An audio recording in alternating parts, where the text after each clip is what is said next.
Okay.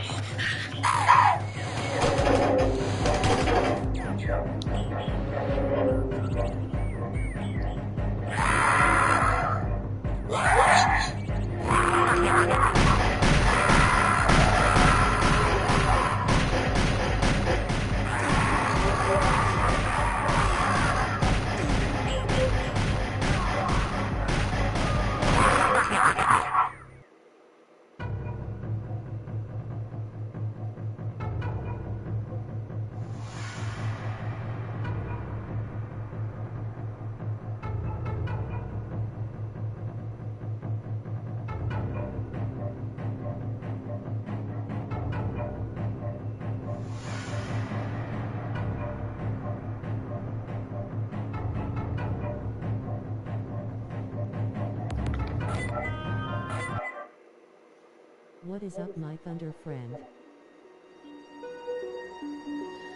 Oh, hey, what's up?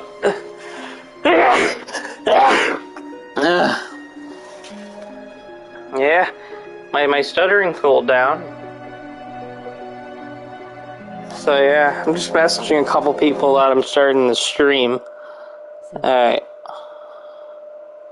Nothing much, just playing Classic Turok 2. I just got a message, one more person that I'm doing this stream right now.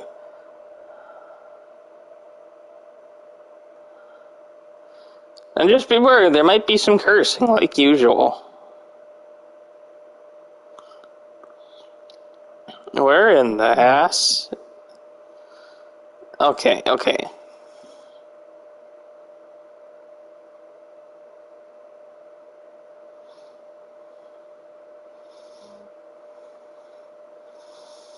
Alright, yeah, just a second.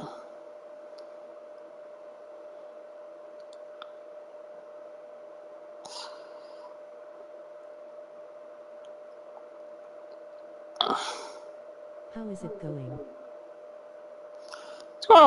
It's going a little better. Primogen key 5 acquired. So what level is this? It's level 5, it's level 6, it's level 4. What is this level? Like, which level is this? How am I supposed to know which level is which? Okay, I'm gonna have to maybe Google quickly, I don't know.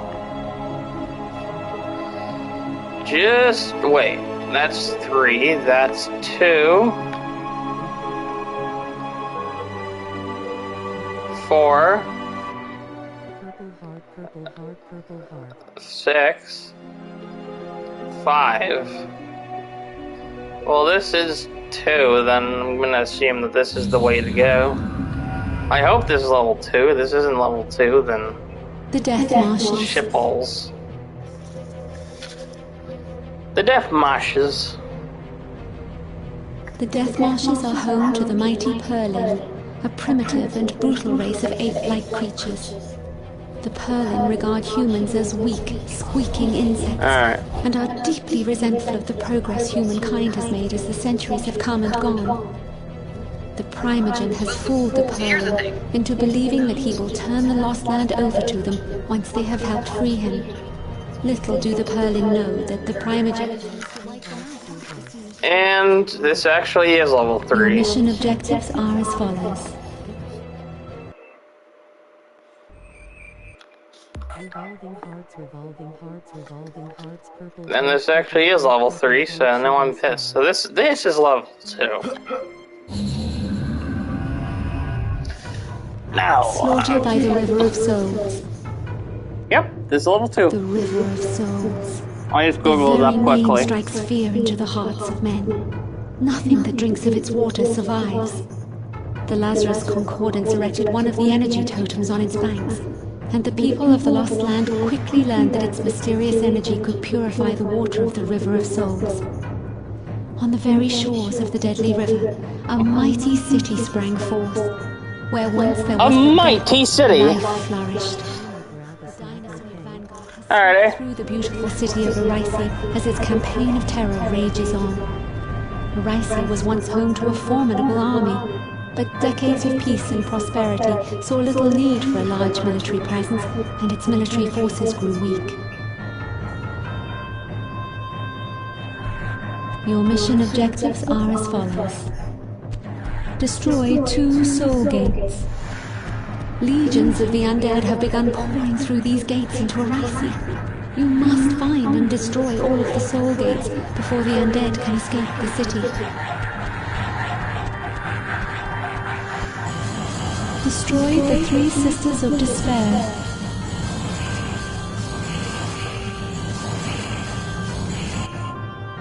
Locate the energy totem and defend it at all costs.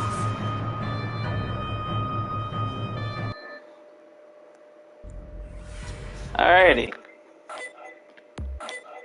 I'm just gonna save so I don't have to. So if I die, I don't have to. This is fucking cool. I'm just being honest. This is fucking cool. Never thought that this series you get to ride a Triceratops, but hey, you can.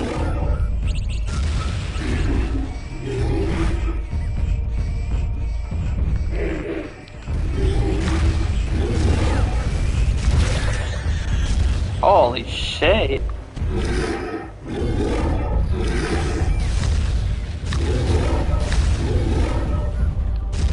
So welcome back, Knives. Weird, it doesn't do the voiceover thing anymore.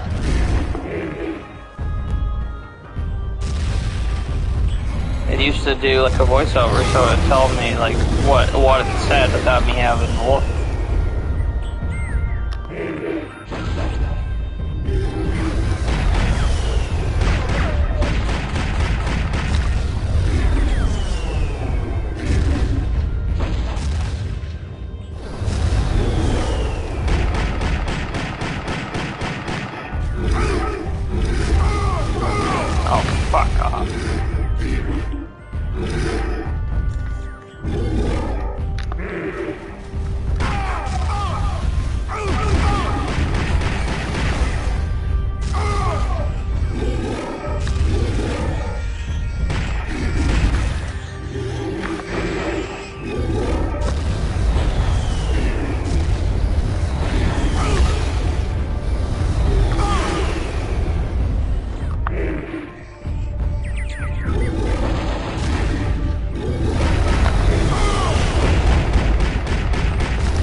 Alright, just gonna quick save, because you know me.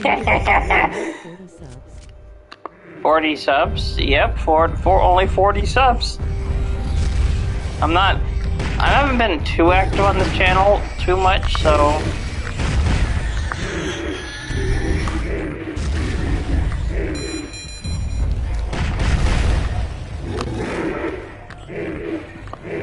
Well, as of lately, I haven't been too active.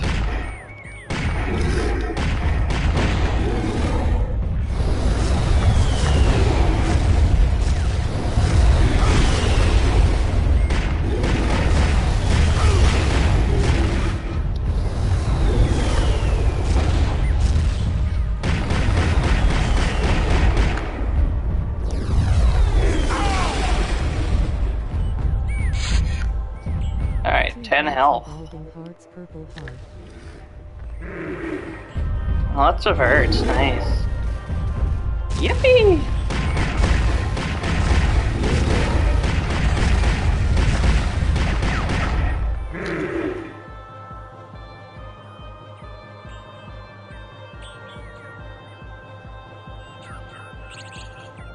Alright, I just booted up. Yeah, I was just looking at some messages quickly.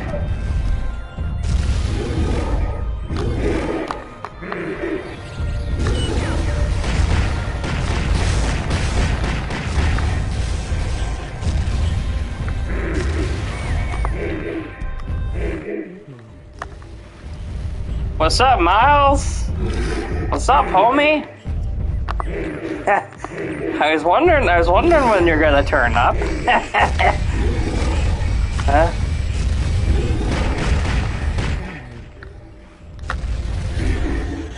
Woo!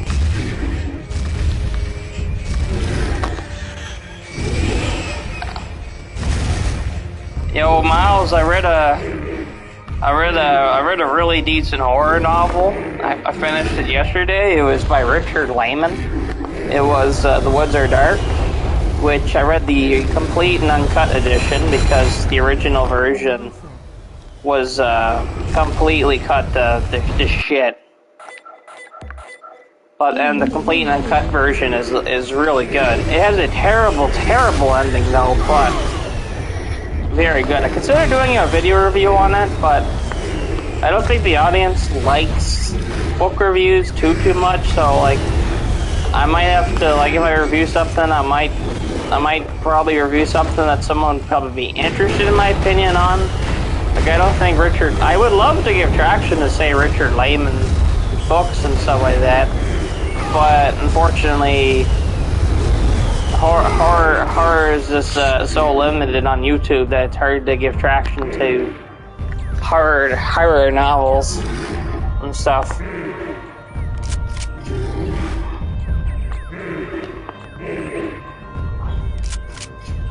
And I'm about to watch a movie tonight. Well, maybe tonight or maybe tomorrow. I'm gonna watch X. Yesterday. Great book. Also read H.G. Wells' Men Like Gods 2 days before that. Also great. So it's 2 Wells in a row, damn. I guess you're, I'm guessing Wells is one of your boys now.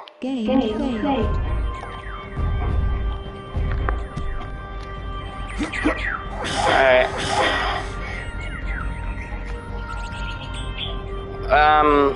Yeah, I bought a ton of Richard Lehman books. Well, if you find one of his books, they're so friggin' rare that you might as well get a ton of them. Check code. My capability enabled.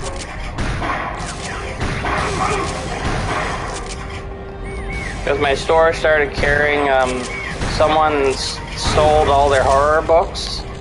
So now my used shop is selling some horror now. Like, they're selling Edward Lee. Although, according to Ahab, that there's 3 versions. It's just the subject matter, utopianism, that caused me to read 2 in a row.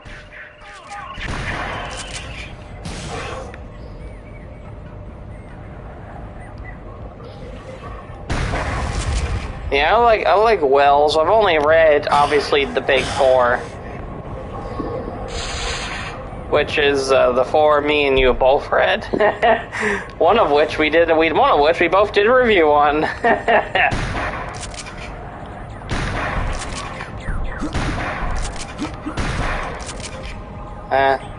One day we could do another buddy read.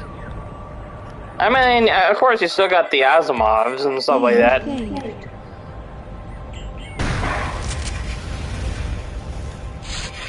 What I usually try and do now is I try and read a horror book, and then I read a sci-fi, then I read a horror book, then a classic, then a sci-fi. I bought Clockwork Orange a couple days ago, actually, as well. Because they were carrying Clockwork Orange. I also bought Inferno. Will H. I'm not sure who Will H is, but welcome to, I'm guessing you're a new viewer, but welcome. Yeah, I'll have to check those out, Miles.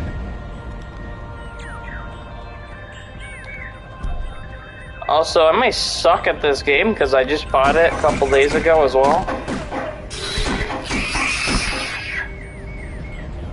So I'm new to this franchise. It's called Turok 2.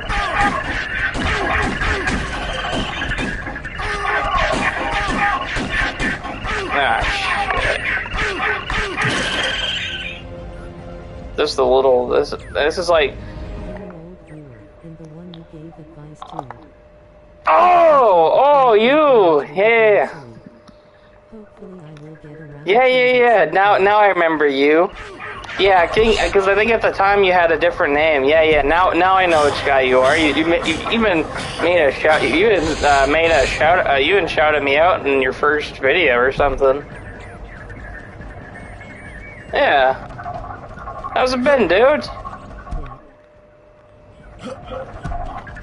Also, yeah, Miles. Like, I'll definitely I'm gonna read Clockwork Orange sometime. But like I said, it's one of my favorite movies as well. Anything with dinosaurs is an object of extreme interest in my life. I think dinosaurs are interesting. Like, there's a lot of people that believe they aren't real. There's a lot of people that believe they are real. I think that they. Shout out Doc Resorts. The video has over 140 views, I think. Wait, holy shit. Oh, damn. Actually, that stream where you came in, it got 666 views, my most viewed video on this channel. I'm not kidding, I checked recently. Also, Miles, I saw that they released an extended cut to Jurassic World Dominion, and I want to end the world as soon as I saw that they made an extended cut. How could it be any longer? I used to be that way in my radical Christian days. Damn, that's big. Wait, nice. What's big? There's a delay, so I can't.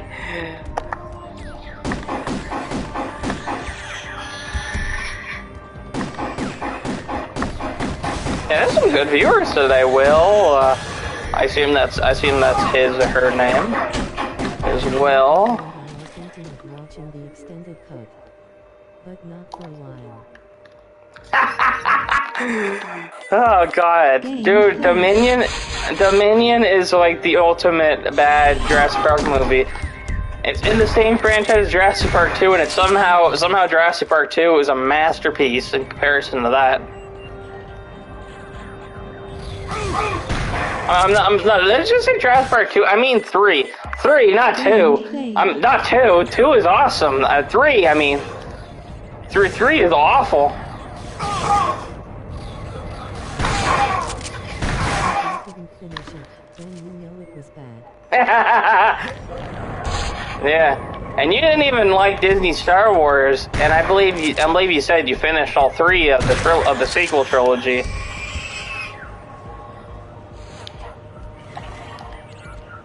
Which if you could finish Disney Star Wars, then you know Dominion must be really bad.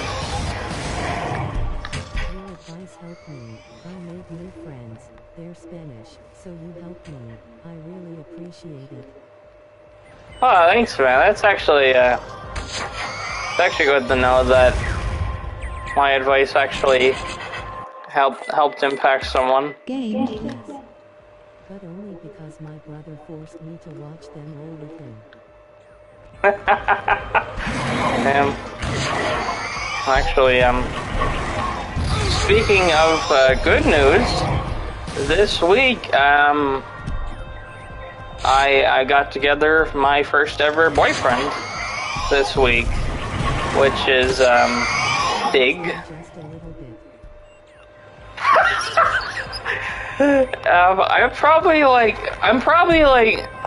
Actually, I know, like, people really liked Force Awakens when it came out. Everyone says they hated it, but, like, when it came out, everyone was sucking Force Awakens. Hell, I bet the reason people hate Force Awakens now is just because they feel guilty about liking it because they hate the other ones.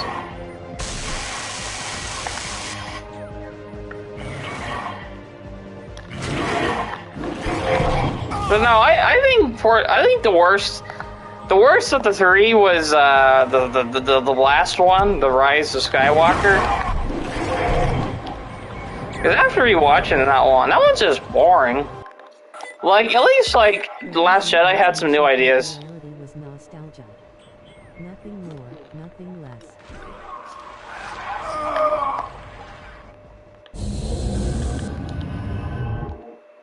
6 lives remaining.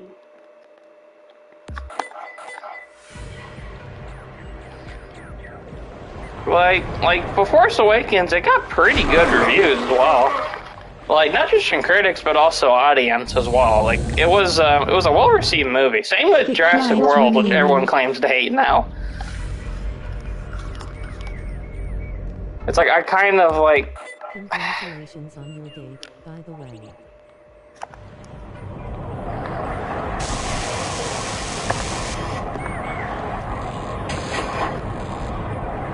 Yeah, I know I liked Force Awakens when it came out. See, the reason I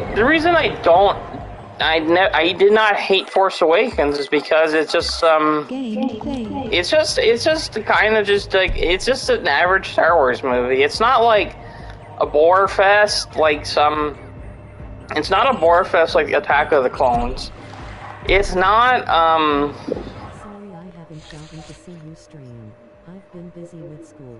I have to get up early and then I always am late.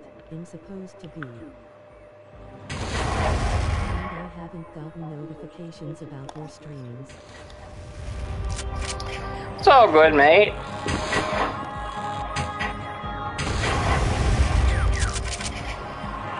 It's all good, mate. No need to worry. You're still here. It's what matters. And hey, if my advice actually helped you, that's actually good to know. I have to go. Bye. Hope you and your boyfriend are having a good time. Will H, your routine takes me back. What stressful days those were. Yeah. Oh, I go to school in like a week and a fucking half. And then I'll be in school, and then there won't be as many streams. Although when I do stream, it'll probably just be the same time, just not as long. So this might be like my last longer stream, just for a while, just a fair warning. But yeah, school. Yeah. School in some ways helps with your education, but like with your education for the future. But there's many things about school that doesn't really help you set up for your future. Like, you don't really, like, what if you're not really into science and stuff like that, and you're not going on a career path to science? You don't really get anything out of doing science, besides if you choose to do science as your life path. Like, you don't really get anything out of cutting a frog open if your life path is not to go cut frogs open, you know? Like, that's kind of like where I stand with school. I do think school is important in many senses, but, like, yeah. How do I explain this about school? Like, there's just many things. Schools across North America let out in June and were back in session by late September. Of late, the school years have started as... Yeah, I know one of my friends, he lives in Mississippi, and his school just started, like, up where, like, I know, kids, like, up here, we used to have March break. My province still has March break, but, fucking, what's their name, fuck. Shit. Like, now in Ontario, they only do, an April break, which I think is stupid. Like, switching that routine that everyone's so used to for many, many years, and just switching it on the fly because of stupid, overblown bullshit. I don't want to be one of those COVID assholes, but it's overblown bullshit. The thing we shall not speak about it is overblown bullshit, in my opinion. The American school system is starting to adopt the European standard. Ah, fuck. Yeah. I still wouldn't want to go to those school in the States anyways. because, like, I have a friend who goes to school in the States, and they have countless, his school has countless shootings every single fucking week. There's a shooting every week. And then he shows me some news, and there's not one week where, like, that stuff is just, like, you know, not to get into, like, shit about. 100%. Overblown and overbroadcasted. Yeah.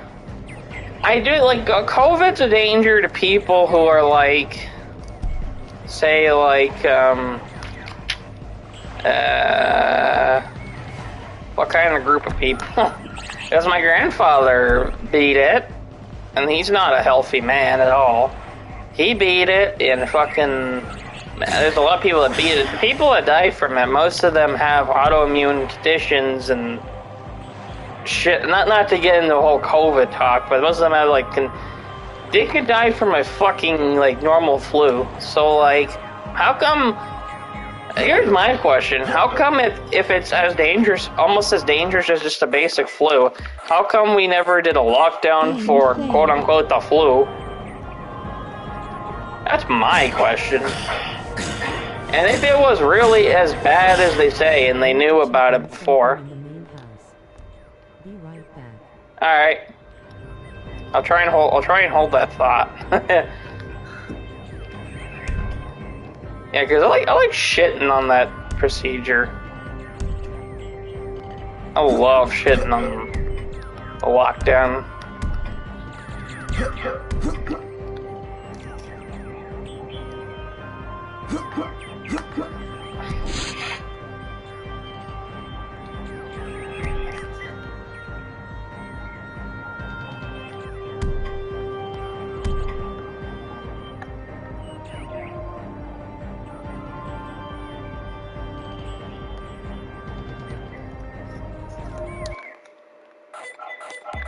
Gameplay.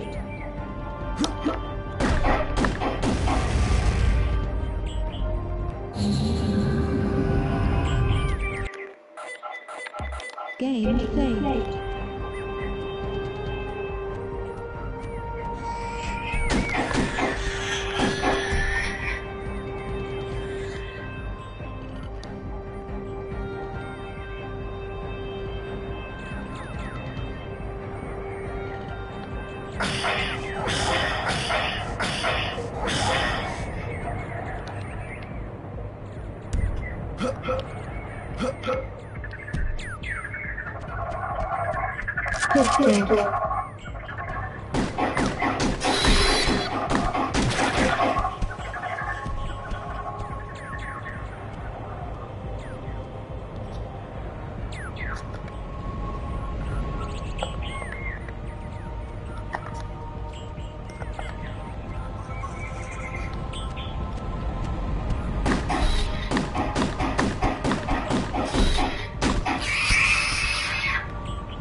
Sorry about that.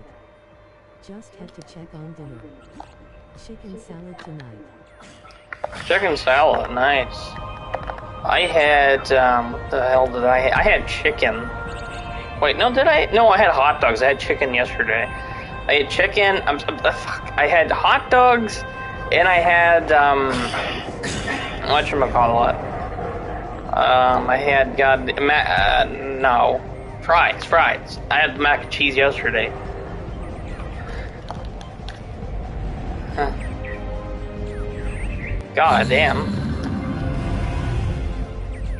Now my hand feels numb. It's usually when I get very lightheaded and stuff. It's, yeah, it's meaty. It feels meaty. Anyways, what was I gonna talk about? think I was gonna say something about some COVID shit, but I'm like, fuck it. I'm not gonna talk about COVID shit. Shit, overblown fucking bullshit, you know? Because I think, like, because I know, hell, I know some people where they took the vaccination thing, and they felt worse when they got it, and then there's people I know that they didn't take the vaccination and they were completely fine, pretty much. So, like, that's kind of, suspicious, really. Not sure if you're aware, but I posted a new video today. It's a bit long, so I suggest you watch it after the stream. Yes, I saw you, you bought a Penguin book, and the Penguin book, someone wrote in the damn thing. If that's the video you're talking about.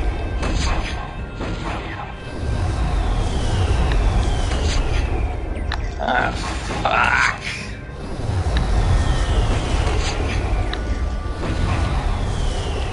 My copy of Animal Farm has a lot of writing in it.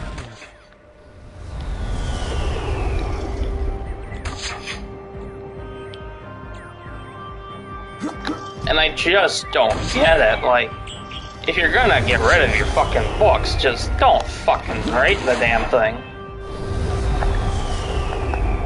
Like, I don't get it.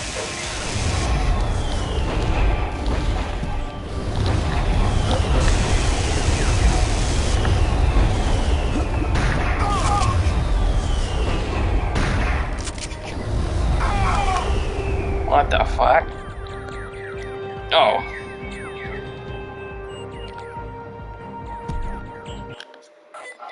But yeah, if you're gonna get rid of your books anyways, just don't write in the damn thing. Like, it just frustrates the hell out of me. It's not the people writing in them. It's the teachers and professors who make them do it. Ridiculous. Yeah, it is really ridiculous. And plus, over time, like, when the pages start to wear, it starts blended with the pen, and the pen starts to wear, and it's a mess. Perfect example of how to annotate a book properly. I think the best way to annotate a book is to put little markers. Like, by little markers, what I mean is little tiny, like, sticky note kind of things, and you have a color code. Like, you have a legend, a color code. So it's like character requirement, simile requirement, like that. That's kind of shit. Yeah, like just like basic legend notes. Because I think most people will be able to find what they're generally trying to look for on the page. I don't think they have to exactly mark. That's how I do. That's how I do annotating. I mean, when you're annotating, like, they usually want you to use a legend for symbols and stuff anyways. So why not a legend for colored little tiny sticky notes, you know?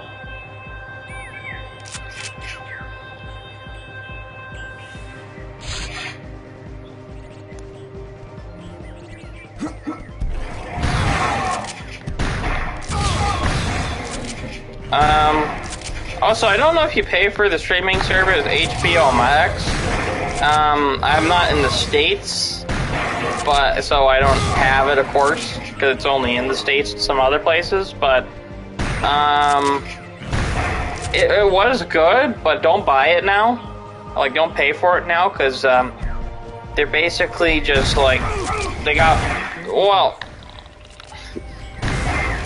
the reason I say stop paying for it is because Warner Bros. Discovery, the Warner Bros. Got bought out by the Discovery merger, so they're now the two companies are now one company. But Discovery, to keep to make costs just cost less, you know, to get a tax price off, you know, they've been cutting content off of their service, including stuff that's not even on physical media or anywhere else. So there's some things they've already cut that are that you can't watch anywhere else, and they've cut over hundreds and hundreds of things already. And they're cutting it so they can stuff all the Discovery shit and make a new service, which is a combination of HBO Max and Discovery Plus. So they'll be shutting down both services and combining them into one. But I use it at one of my clients' houses. I only ever watched Curb Your Enthusiasm and Flight of the Conchords. See, a lot of HBO shows are very good, like Game of Thrones. Oh, that's a good show. True Detective. Currently right now they're cutting a lot of animation. Like anything animation. Cartoon animation, adult animation, as an adult animation, like I don't know if you ever watch Rick and Morty or like not Simpsons because it's not on the service, but like a Simpsons type shows and all that kind of stuff. They're cutting everything basically. They even cut out some DC like fucking animated movies and shit. Like, and some of this is only on HBO Max, and it doesn't even have a physical release, so for the people that like that product, they can't physically watch that product anymore without pirating it on the internet. If they can even find it on the internet, because what if someone didn't download a copy? Well, that movie's just gone. That show's just gone. They've also cut 400 episodes of Sesame Street and kept only 200. Personally, I think it's kind of stupid.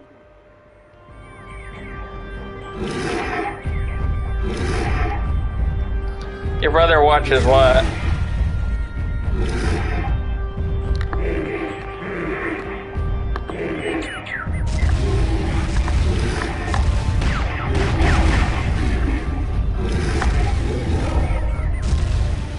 I think my favorite show on HBO is probably Watchmen. Rick and Morty. Rick and Morty started off pretty good, but it's kind of gotten to the point of being fucking just like they've kind of written themselves into a hole. And like so the last like 1 or 2 seasons have been kind of shit.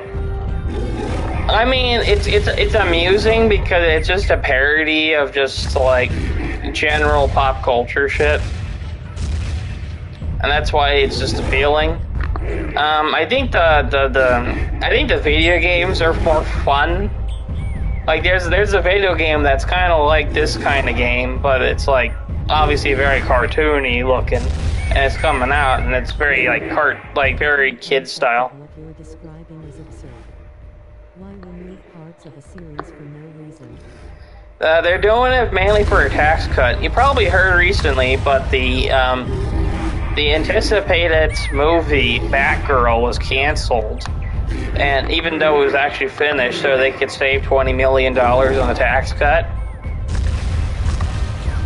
Like Warner Bros. Discovery is the merger has been corrupting the fucking like.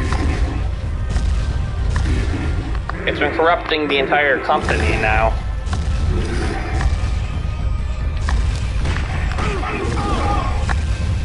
And honestly, at first, the merger seemed like it would be like a really good thing because they were fixing DC movies and stuff. Now they're delaying movies, cutting shit out. Like they've already announced that they're basically restarting on their DC plan. Thoughts on turds? There's just turds or turds. That all streaming services only offer the cut versions of all. I have the uncut DVDs from Germany. Nice. Yeah, a lot of services have cut editions. Yeah, actually, Goontech, I'm talking about a HBO Max, the merger with Discovery, and how they're fucking ruining everything. Now, honestly, like the Batgirl cancellation, I don't like give too much of a shit because I think it would have been a terrible movie anyways. It just sounded pretty bad. Because like the plan was they were gonna have Michael Keaton. Party officially starts. Yep, of course. Because Michael Keaton was supposed to be the DCEU's main Batman, pretty much, according to their plan. Like, he was supposed to appear in Aquaman 2, but I think they already cut him out. And they cut him out of fucking Batgirl, because Batgirl's obviously not happening now. And they also cut, well, he's still gonna be in The Flash, but The Flash, they're debating if that'll even happen, because it features Ezra Miller. Yeah, I don't get why everyone was oh, Batgirl is gonna be amazing! And when they all were, like, shitting on it before it came out, well, before it was gonna come out, and it was gonna be an HBO Max exclusive, and it still wasn't good enough. So, you know it's not very good when it's, even though it's an exclusive, it's still not good enough to be released. It was a $90 million movie, but they just canceled it. It was it's actually probably one of the most expensive cancellations ever. Everyone shat on it and it gets cancelled and suddenly everyone loves it. Yeah, like I think that like Batgirl would have been shit, honestly. Like Michael Keaton as their mentor. Come on, like Keaton's cool and all. He's a cool Bruce Wayne. I prayed with my family recently. I liked it, but not as much as I thought I would. Yeah, Prey was pretty good. I think the only thing holding Prey back is that everyone's hyped it up. Disney Plus will be releasing the new Hellraiser movie soon. Which, well, and for you guys it'll be Hulu, but up here it'll be just Disney Plus. Seemed to hype it up. At the end of the day, at least it was better than The Predator. It was better than The Predator. It's probably better than Requiem. Okay, listen, I don't think Requiem's a terrible movie, but it is a mess. Sometimes I wonder if it's...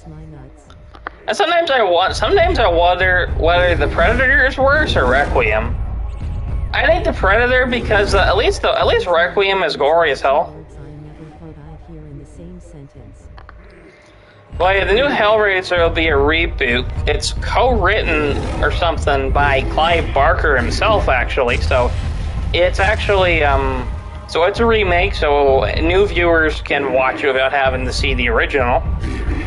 Although I feel like that they're probably going to pull a stunt where they're probably going to tie it into the original. I feel like that's going to happen. Requiem was okay, but was too dark.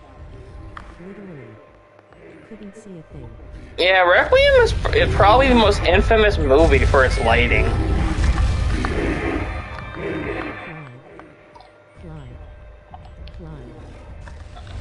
Yeah, because Clive, the fact that Clive is doing the he's not directing it, of course. He's too sick to do that. But the fact that he's actually involved with the remake shows that it's probably going to be good. It'll be the first. The Pinhead will be played by a trans woman. Speaking of Clive Barker, my next read will probably be the Damnation game. If not, then maybe the gods themselves. Greetings, Turok. How may I assist you? Oh yeah, you gotta read Clive, man. The Hellbound Heart is probably my favorite. I particularly really liked. The Books of Blood. Well, the first 3. I haven't read the last. I haven't read 4 and 5. I read 6, but it's not. But it was combined with Cabal. Great and Secret Shows, another good Barker book. Of course, Barker has his universe, like the Harry D'Amour Pinhead thing. As long as you know, like, what books are a part of a series or a part of a universe, then you're good to go. It's not like King, where, like, literally half his books spoil some other parts of his other books and shit like that.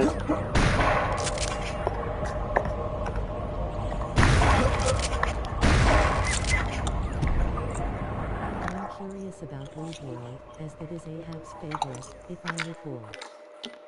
Weaveworld is Clive Barker's first epic novel. From what I haven't read it because I can't get a copy of it. So it was his first epic novel because that was his first dark fantasy like epic. Like this is magnum opus. Clive's magnum opus to most people is Magica, because Magica is this fucking epic where it's like it's 5 different galaxies, star systems that are loosely connected, and the Milky Way, the galaxy, the Earth system of the galaxy is split off from the other 4 dominions. So the 5th dominion is Earth and all that shit, and the villains want to do a reconciliation to tie it back. I haven't read all of Magica, but I do want to read the rest of it sometime because it's just a cool concept. Like, it's all about gods and magic and shit. Like, it's something you're gonna know about Clive Barker. He writes horror, but he writes more dark fantasy, which sometimes is off-putting to some people because they. Pretty epic. You'll probably crucify me for this, but I kind of got back into watching Edward Lorne. Fuck the Lorne. I saw one of his recent videos yesterday here. He was like shitting on a book. The book did sound like shit, so I will give him that sometimes when he reads a book that's uber shit, then at least he'll go all in on it. I still can't stand that guy though. Fun fact, I read all of Dr. Seuss collected works in primary school. Yeah. And now there's 5 Dr. Seuss books that you can't read anymore because they don't publish them because of the racist shit and all that. I read those though. I read those after they got unpublished because I had to see for curiosity's sake. Nah. Ooh, I don't know. See, that's the thing. Like, who's more unbearable, Al or Edward Lorne? I think Lorne. Although Lorne can sometimes give good advice. Was it the author's decision to pull them, or the estates? I forget. It was the estates, because Dr. Seuss, obviously he's been fucking, he's dead, so I don't think he chose to pull them.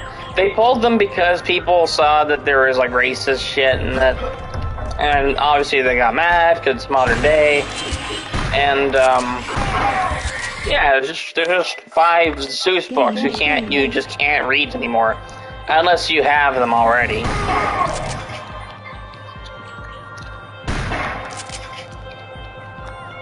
If you don't have them already, then it's just tough luck, really.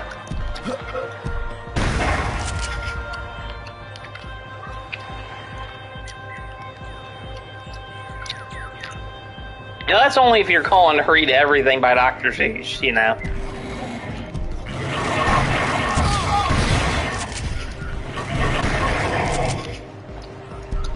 Anyways, Lorne. It's only Lorne's old videos I'm watching. Still venomous, but not completely toxic.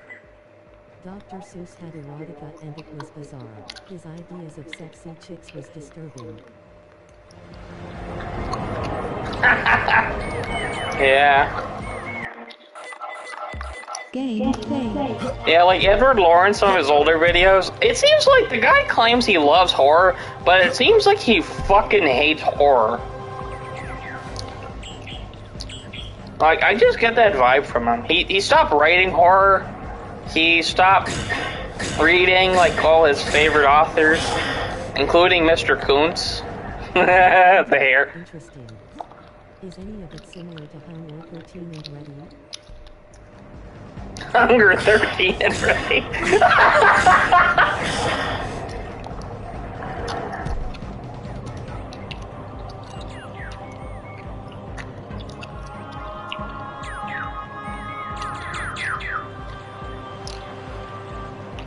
I'm still shocked that Dean wrote a book called 13 and ready and hung. I think Ahab will win a fist-to-fist battle because, I'll be honest, I assume that Ahab's probably been in a fist-to-fist battle. Game played. He's a very self-contradictory person, Lorne is. Ahab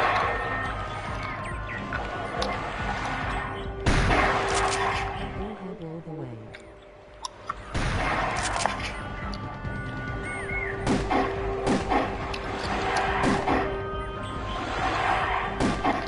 Fuck, I just don't know what the fuck I'm supposed to do.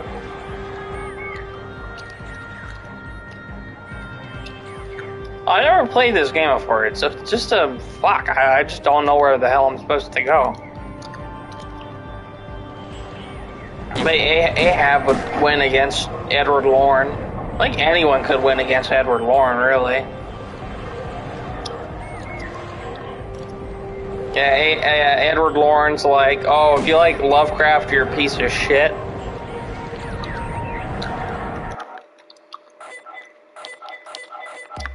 Game. Leave this video on Chuck Palahniuk, though.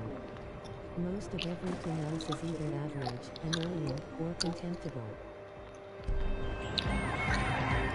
Maybe I could win against Edward Lorne. Like any. What about Al Smith? I think Al would beat me low. Okay, I think Al would lose because he'd panic. He'd get you just tell him you have COVID and then he'd panic. Game played. So you would win against Al.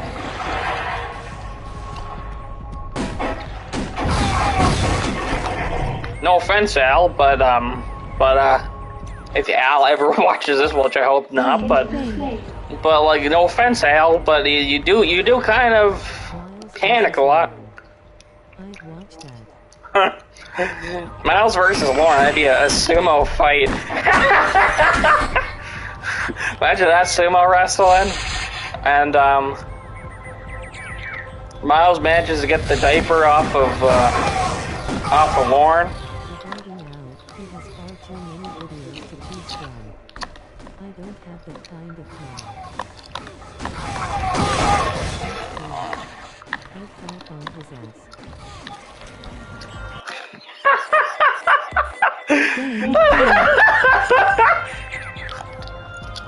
Yeah, cause like, yeah, the thing with Al is most of his videos are bullshit. Well, okay, just let's just ask Gunta here about Halo Infinite video that Al made. And Al's Dune video, when I watched that, I screamed in frustration. Realize it's not working. Al is definitely a guy. Yeah, Al is a guy. Also, his book is pure suicide. It is fucking bad.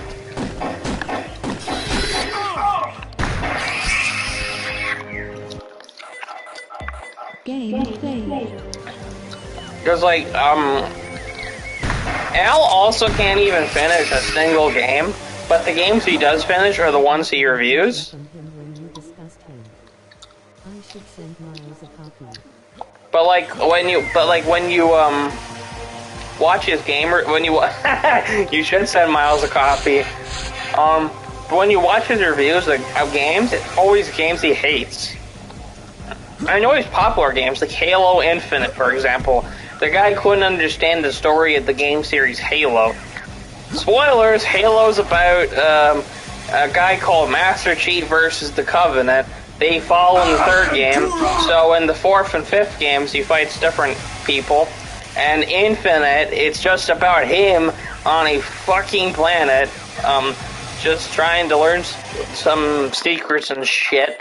And he meets Al doesn't understand anything. dude, Al compared Dune to Battlefield Earth. Al compared Dune to Battlefield Earth. Game played. The hit John Travolta movies based on the hit Scientology book. The hit film. But let me get that into your mind. Al compared Dune to... Al compared it to fucking Battlefield Earth. Battlefield Earth! Damn, I gotta check if I still have it. Leave it review low. Oh, I still have Al's book. I could send it to Miles sometime. I could send it to him after, actually. But dude,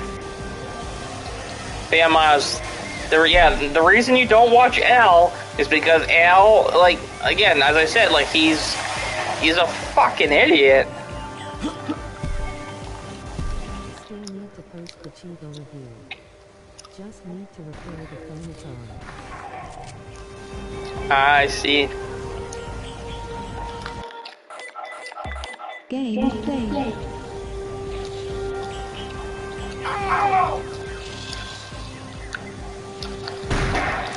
Like sometimes once in a while Al will make a good video once in a while, but that's few and far between. Getting a good video by Al is like getting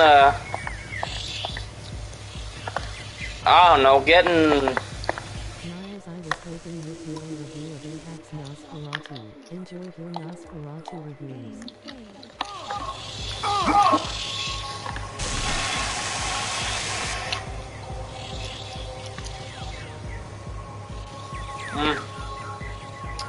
Yeah, Ahab's Nosferatu was really cool.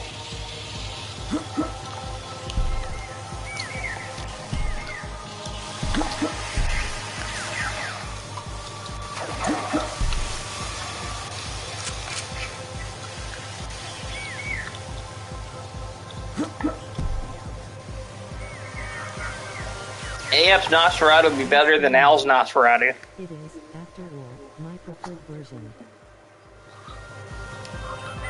Ahab's Nosferatu, I like the soundtrack choices he used. Like, I noticed he used like some parts of Lord of Illusion soundtrack. Game played.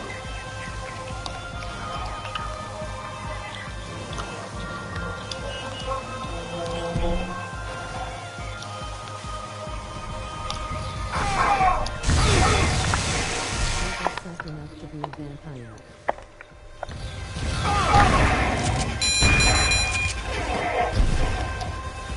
Dude, I'm waiting for that Renfield movie to come out. I have to see it. Century. Remarkable. That Renfield movie as Nicolas Cage as Dracula. Sold, dude. I am sold. Dude, the Cage and as Drac. Damn, dude. Activated. Game played. Sometimes when you need some Drac, you get Nicolas Cage to be the Ula. Now I'm not sure who the hell's playing Renfield. I hope it's someone good. Cage as Dracula. Why not gay Dracula? Your oxygen is low. Yeah. And Nicolas Cage's career lately has been super good. He's had like a good comeback. Game played. Who still remembers that? Just me. I think it's Nicholas Hoult. Shotgun. Dracula.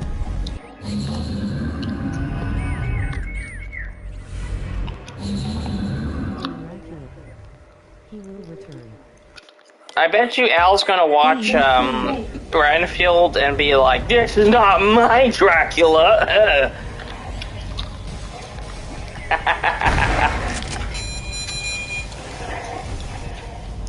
Okay, food. Boontic has not forgotten. Hey, Dracula, man.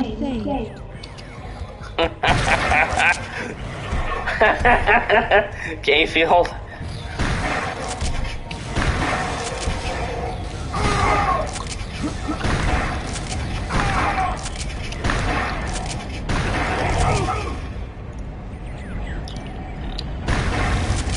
Oh, I I finally watched the, Be right back. I finally watched the extended edition of Halloween Kills. It was a thing, man. Like, the scenes they cut, it wasn't even really that much. And it doesn't really add too much. A VHS copy of Gay Racket. Unfortunately, he didn't find it. Gameplay. Damn. I would say the extended edition of, Now, admittedly, I did watch it when I was tired, so maybe that had an effect on it. So I'll admit, maybe my review is invalid. But it was kind of mediocre. I noticed Universal's been doing a lot of extended editions. Jurassic World Dominion just came out and it has an extended edition. You're gonna have to see Kills because End is coming out, which I'm legitimately looking forward to.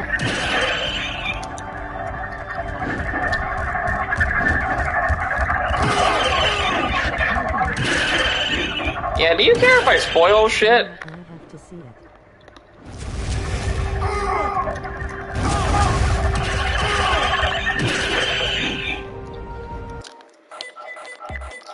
Gameplay. Dude, fucking...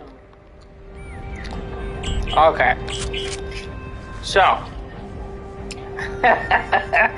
So Halloween Kills, like, it fucking just, like, ends with, Michael getting beat to shit, getting stabbed to shit, getting shot to shit. Everyone comes around him, stabs him to shit. And somehow the fucker just, the guy fucking...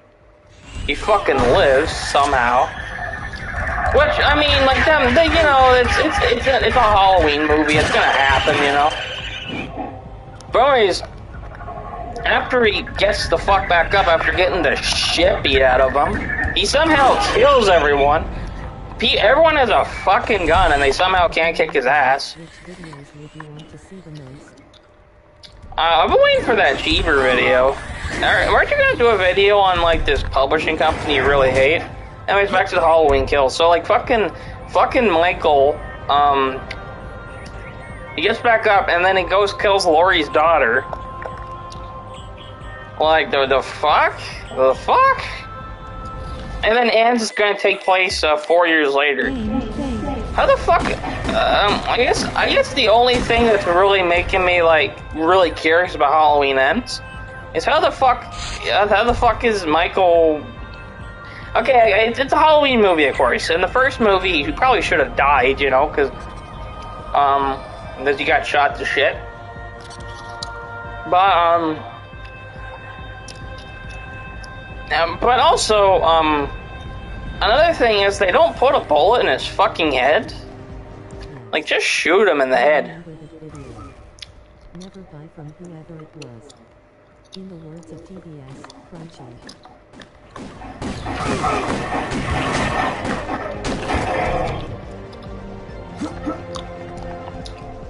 Yeah, dude, Halloween Kills, man, that's a fucking... It wasn't the worst thing I've ever seen. Hell, it's not even the worst Halloween movie. I'd argue fucking 6 and Resurrection are way worse. The problem with Halloween Kills is that it's more of a non-movie.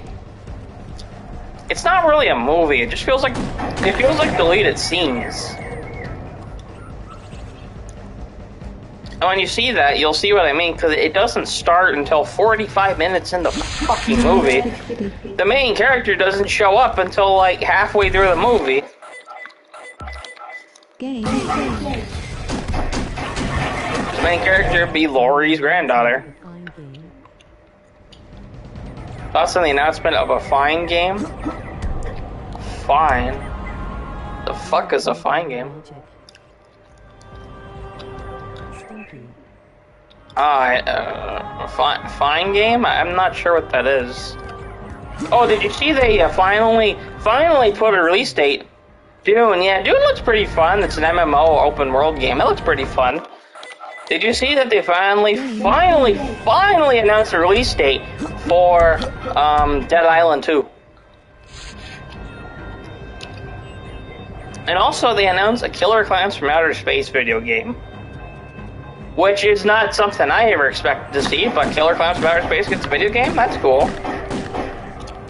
It just seems like Killer Clowns lately has gotten a lot of attention, like...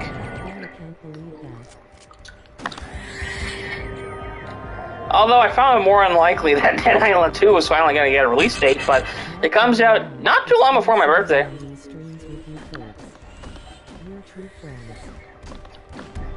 Yeah, it's fun sitting on these streams with you as well, Miles, because we all...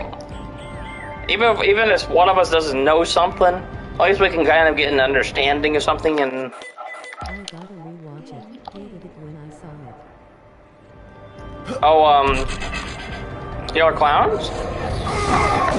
Killer Clowns is pretty cool. It's just a fucking weird movie. It's just like...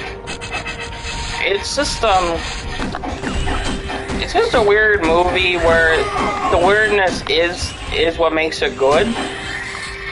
It's considered a classic by a lot of people nowadays, but it's a fucking weird movie, dude.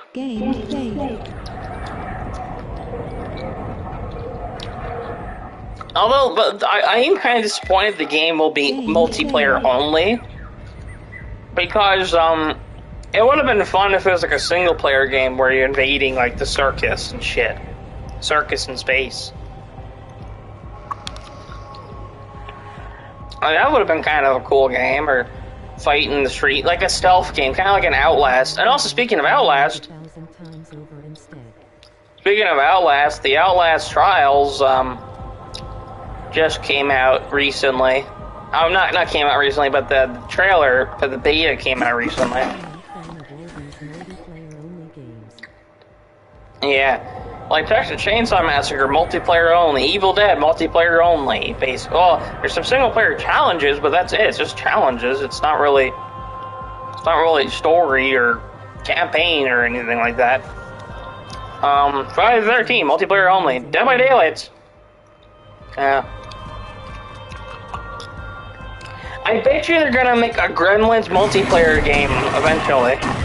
I bet you, considering that Killer Clowns got a game. Listen, I like Killer Clowns. It's a weird ass movie, but it's a fine flick.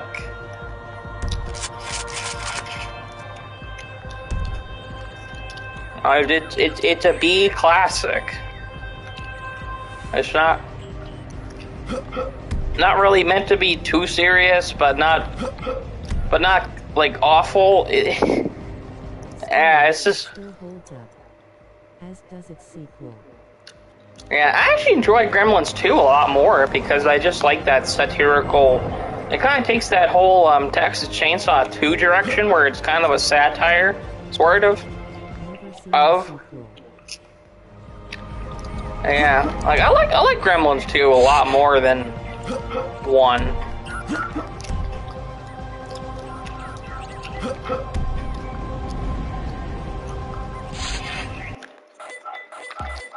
Gameplay.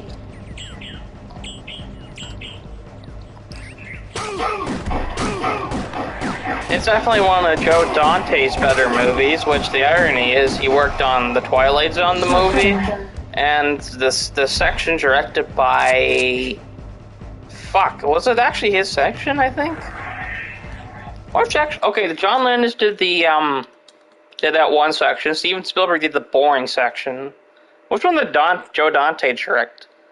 I wonder if he did direct the Gremlin one.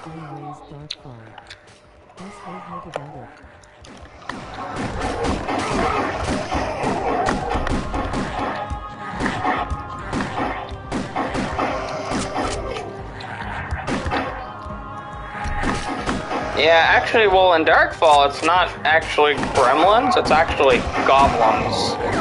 Everyone always misremembers it as gremlins.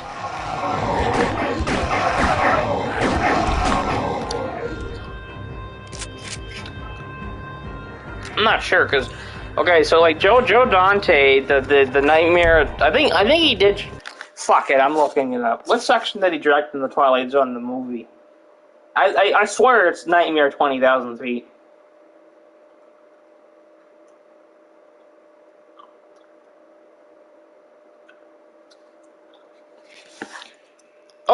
Okay, so John Dante directed It's a Good Life, George Miller did the 20,000 Feet, but to the 20,000 Feet has The Gremlin, which Joe Dante later made Gremlins. So that's kind of an interesting tidbit.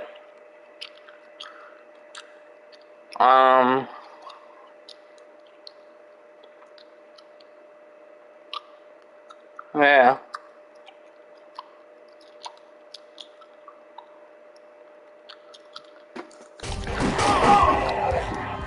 Do these things just come back to life or some shit?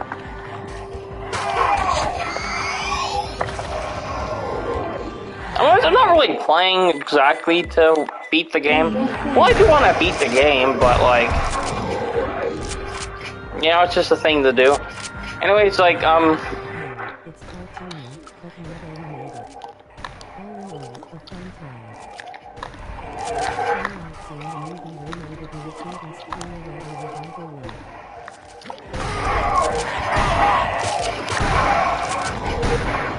I just recently finished listening to the band Rush. Every single fucking album. I love Rush. Especially as a band they have hate. He seems to really dislike a lot of prog bands. Unless it's Blue Oyster Cult. He loves the Blue Oyster Cult. Nothing wrong with that, because Bach is good. Can't go wrong with Bach. I think they're doing an animated Gremlin show, but it's just gonna be like mini specials. Yeah, I know Gunther will give Mardi Gras a 0. When I first heard Mardi Gras, it's bad, but it's not god awful like I imagined it would be. But it's still pretty fucking bad.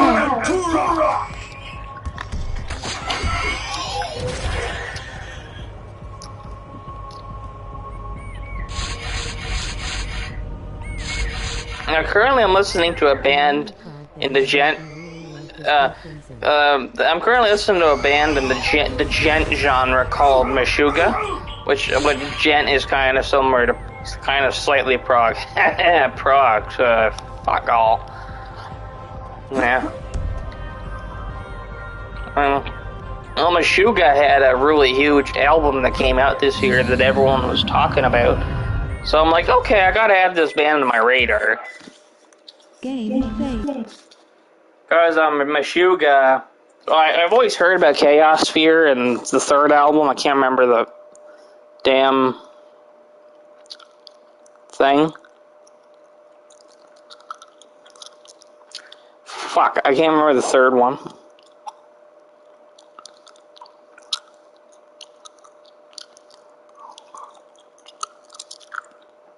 God damn, I really want to remember the third goddamn album.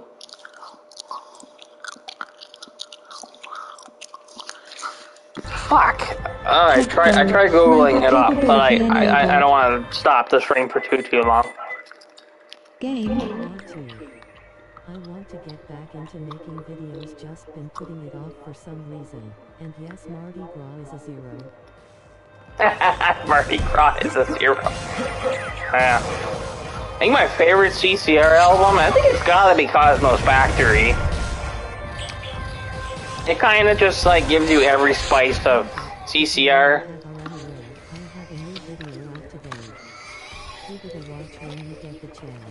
Like it's kind of proggy, like Cosmos Factory has some prog moments. It's very folky, very bluesy. There's some fast-paced songs. There's some slower-paced songs. You can do everything that you want out of CCR. So that's why I think Cosmos. I think structurally, there's probably like Pendulum's probably a better album, but Cosmos Factory, that's probably my favorite.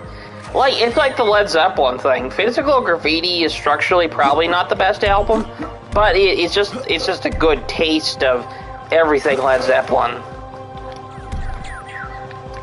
The metal side of Led Zeppelin, the hard rock side of Led Zeppelin, the prog side, the folky side, the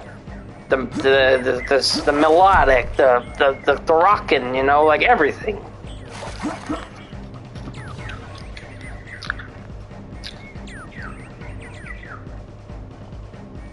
Controversial opinion though it may be, my least favorite Led Zeppelin album is 3.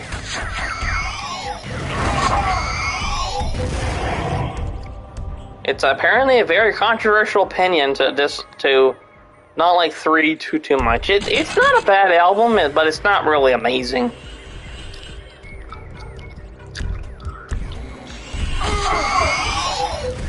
Of course, I'm also re-listening to Judas Priest a lot.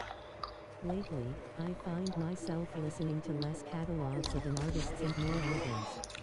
I have to really like a group for me to entirely get into.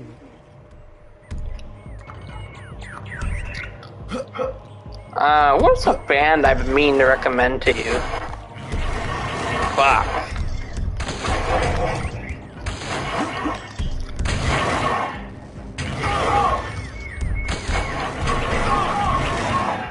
You mentioned you were listening to some alternative shit recently, and I don't know if you ever heard of a band called Tool,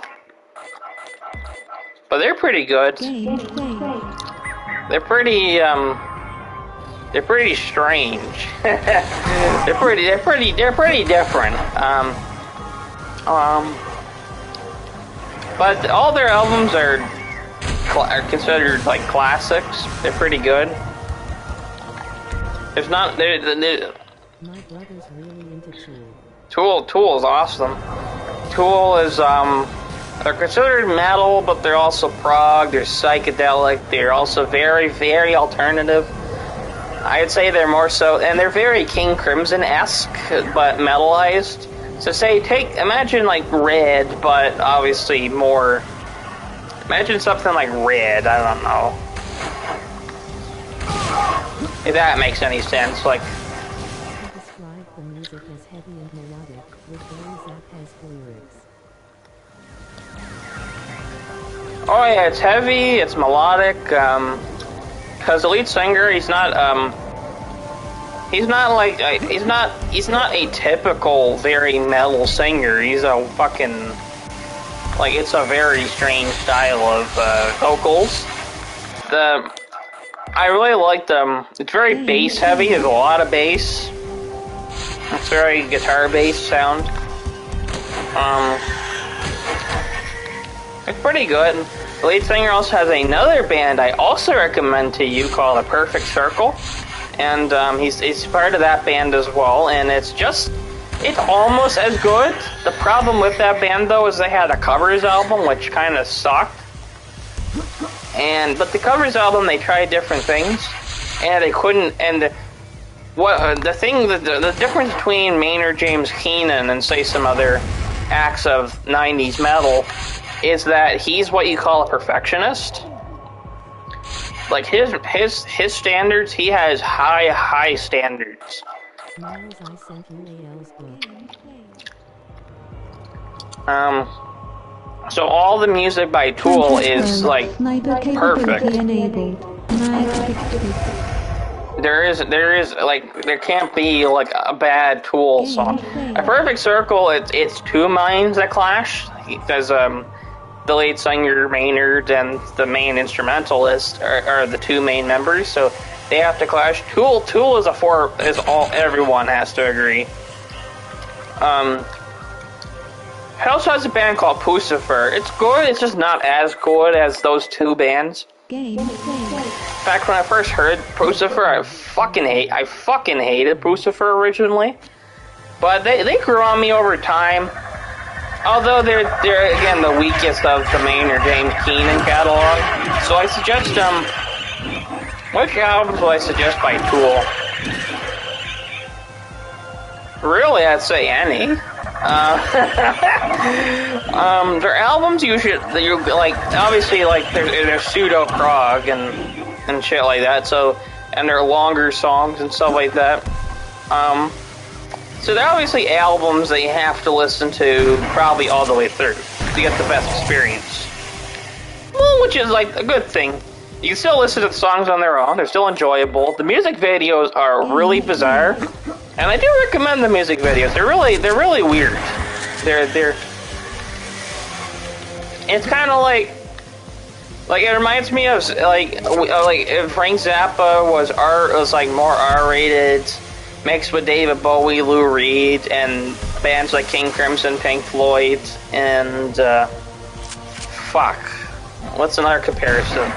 Kind of like a slower version of like a Metallica kind of thing, like almost like it kind of has that very Black Sabbath Doom-esque feel, not the sound, but the feel. I also have the lyrics beside me whenever I listen so I can comprehend what I'm listening to. Yeah. Oh, the lyrics of Tool they're very rich. They're very rich, very deep thinking. Because when it comes to metal, there's metal that you listen to for, like, there's fun metal, and then there's, like, serious metal. There's still fun shit in Tool lyrics and Perfect Circle and stuff like that. Like, one song, they're talking about cookies and cream, you know? There's some fun shit in there. But, most songs have a deeper meaning. Like, one that comes to mind is Prison Sex from Undertow, which the tale of the song is about a rapist who gets captured by a rapist gets arrested, and after he gets arrested, he starts getting raped in jail. So hence the prison sex. So it's kind of like how do pieces of garbage like that deal with jail and stuff like that? Or like, and also Tool won a bunch of Grammys as well. They're alright. I'm gonna have to hold that flap.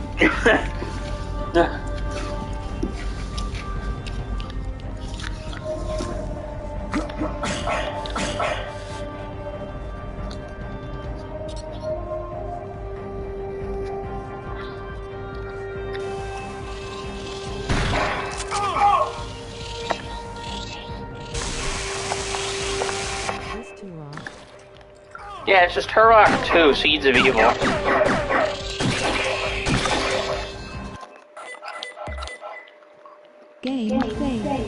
This game shits all over GoldenEye and Perfect Dark. Well, Perfect Dark's pretty fun, but GoldenEye sucks too.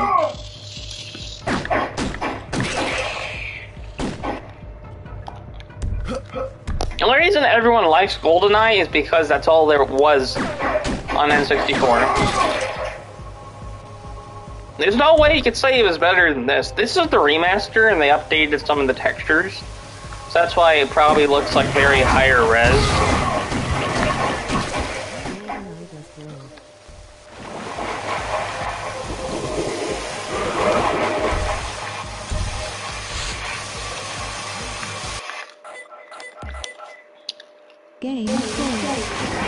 Yeah, Turok 1 was pretty fun. Turok 2 so far, it's fun, it's just not as good so far. It's got that Quake 2 feel to it, where it's like, it's not like disconnected from Turok 1, it's still very connected, but it feels a lot more sci-fi than first game was, like in jungles, and you're not sneaking around, but you're like you're a warrior. A warrior from the wild and stuff, and you're fighting against, there's certainly a lot more dinosaurs in that, and shit like that, and also, but the gunplay in 2 is so far much better.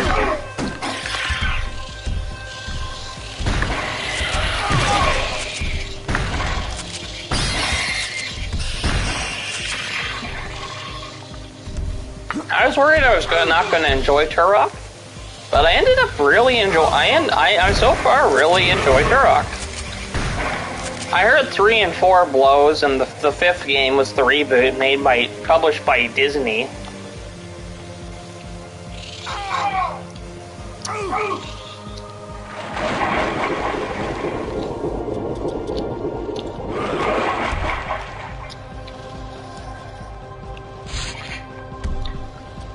I also recently started playing GTA 4 for the first time.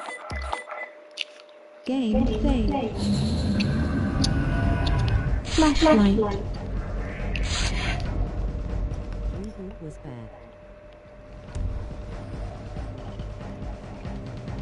Yeah, I heard the reboot was like.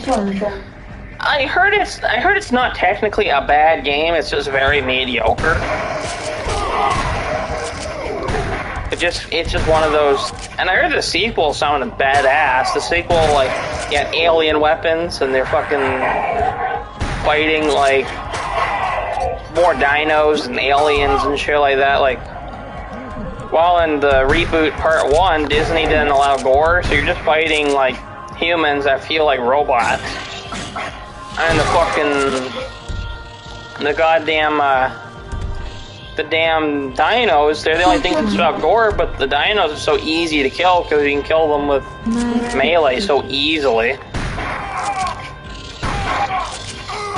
It's funny that like they had this awesome pitch for part 2, and instead of going with that pitch immediately, they started with the whatever part 1 was. That's why the series did, because who gives a shit about like generic ass.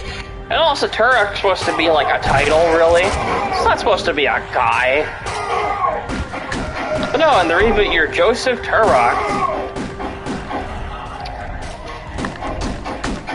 which is downright hilarious.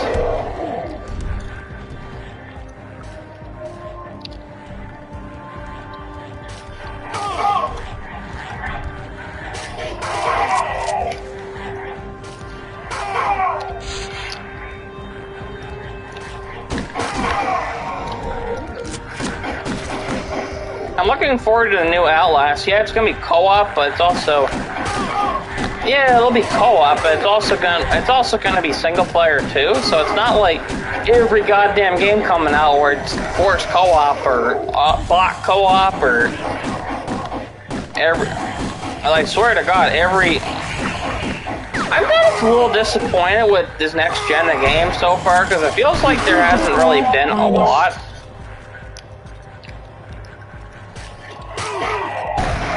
Don't get me wrong, there's been a good amount of games released so far, like Stray and all this kind of stuff. Like, there's some good stuff so far. But there hasn't been, like, anything major that really is pushing to get you to that next gen. I think next gen's worth it, but that's me. And I just, like, having really good consoles anyways.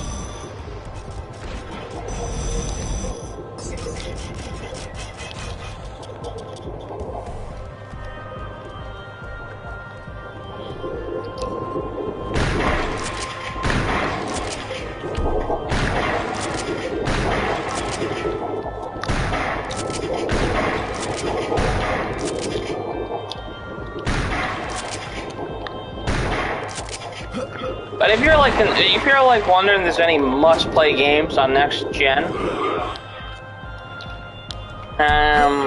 most of it's on PC. If your PC can handle it, well, I've said the only Xbox.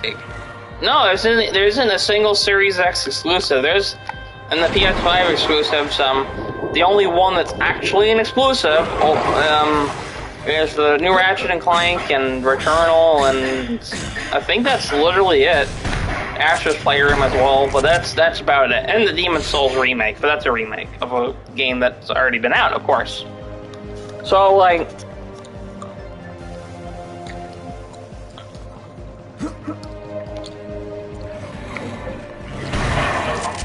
Hey, if you never played Last of Us, well...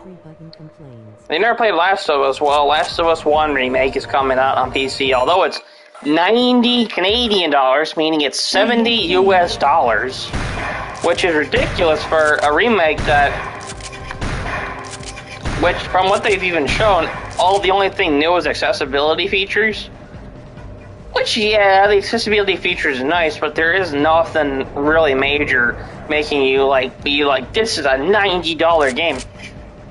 Fucking $90, 70 USD.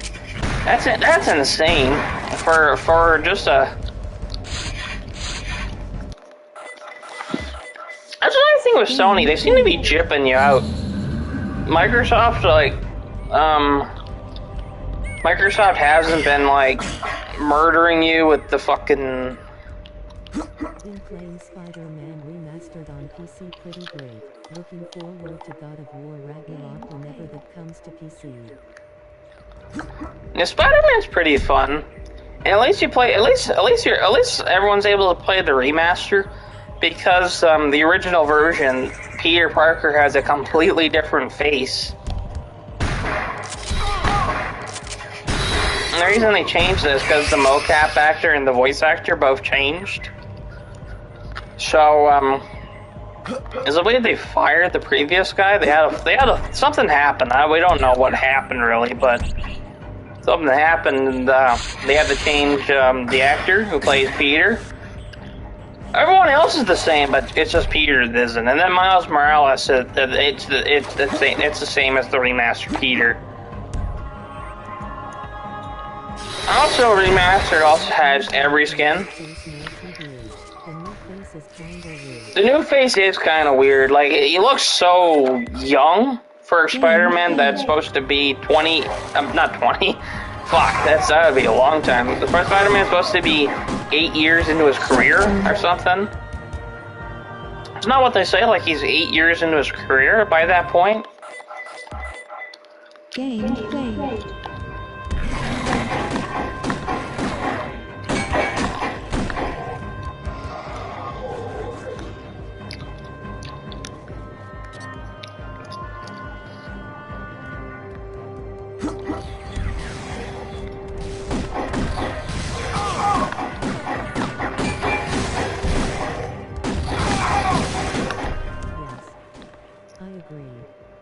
He's been fighting Kingpin for 8 years.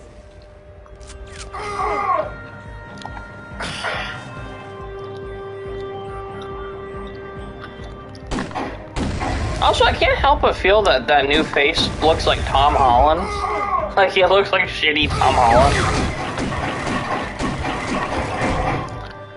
Also, I'm not gonna say that he's a bad Spider-Man, but Tom Holland as an actor, Tom Holland sucks, dude. I don't like him. I think he's just a basic actor, really. Like, see, the thing is, he's not really a bad actor. He's just so basic that, like, and everyone's overblown him as like the hottest shit.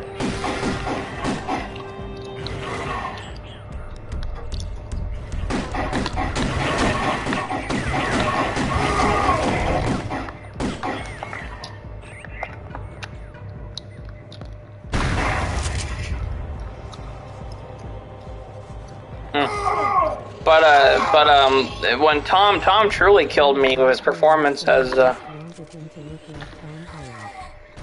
like his Spider-Man, but so far I've only liked one of the movies. To be honest, Game played. No Way Home wasn't bad. It was okay. I didn't love it. I didn't think this was the next coming of Christ. Don't shut down the stream. I'm back. Welcome back. Alright, so I was telling you about Tool. Alright, so, fuck, where was I with the Tool conversation?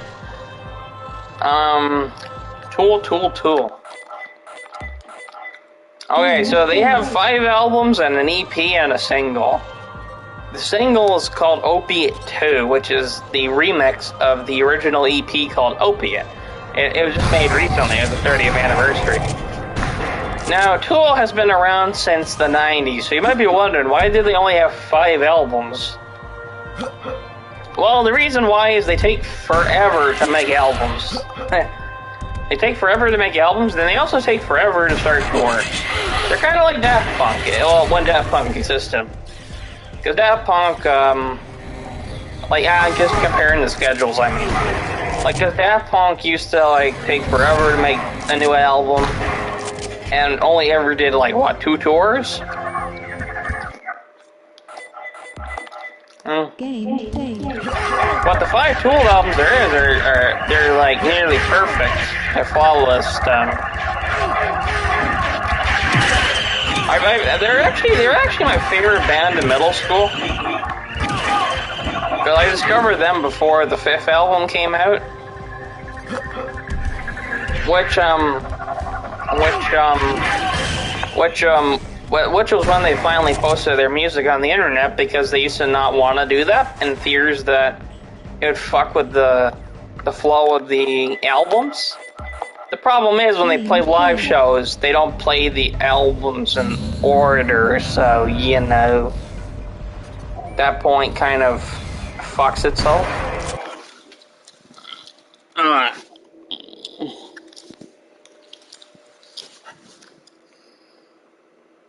Okay. And The Perfect Circle has 4 albums. The first 2 are amazing, the 3rd one is shit, and the 4th one is pretty good. And then Puscifer has 4 albums, but it's not as good. That's not me just being a boycotting fanboy or something like that. It's just like, I just really don't think Puscifer is as good. Or probably will ever be as good. Both Carpenter films. I love both, but am torn as to which I like more.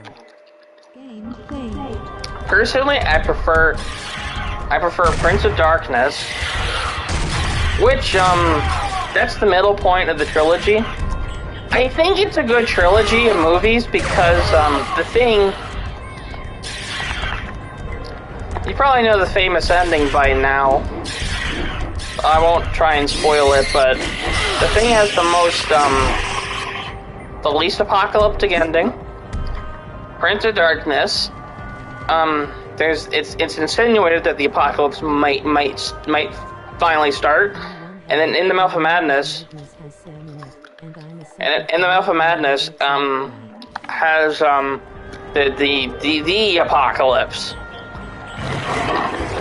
So it's the evolution of the apocalypse.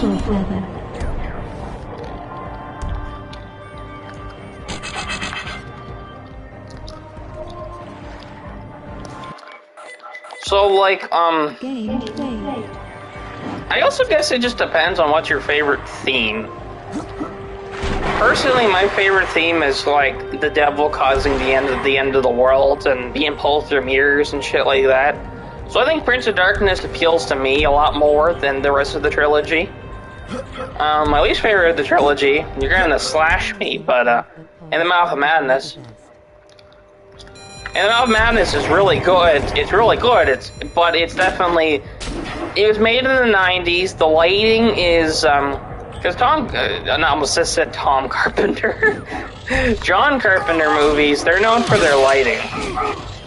In his 90s output, the lighting is, the lighting makes the atmosphere less terrifying, in my opinion. Like, the way Prince of Darkness is shot still is very creepy, despite it being very well lit.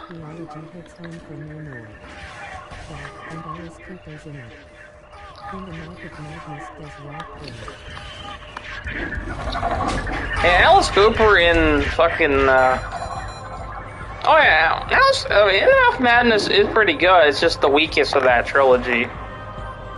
In my opinion, I think. And I think general fans probably hate Prince of Darkness. Also, Prince of Darkness has Donald Pleasence, dude. Donald Pleasence, man. He's, you gotta have the Pleasence Meister. Pleasence as a priest, no less?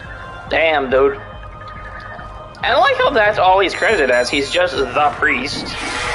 Like, it's just that very weird quality, like, about the movie.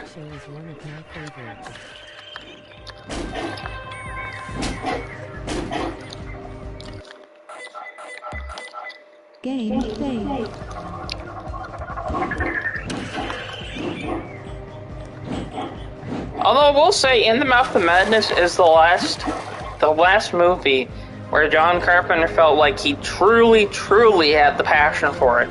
Because after that, he made, like, L.A., and he made, like, Escape from L.A., and Village of the Damned, Ghost from Mars, Memoirs of Invisible Man, all that kind of shit. And those weren't bad movies, but those weren't really, like, fantastic movies. And then when he got to The Ward, he really lost his steam, and that's just... The Ward, I don't even count that as a Carpenter movie. Plus, it features Amber Heard in it, so... Boo.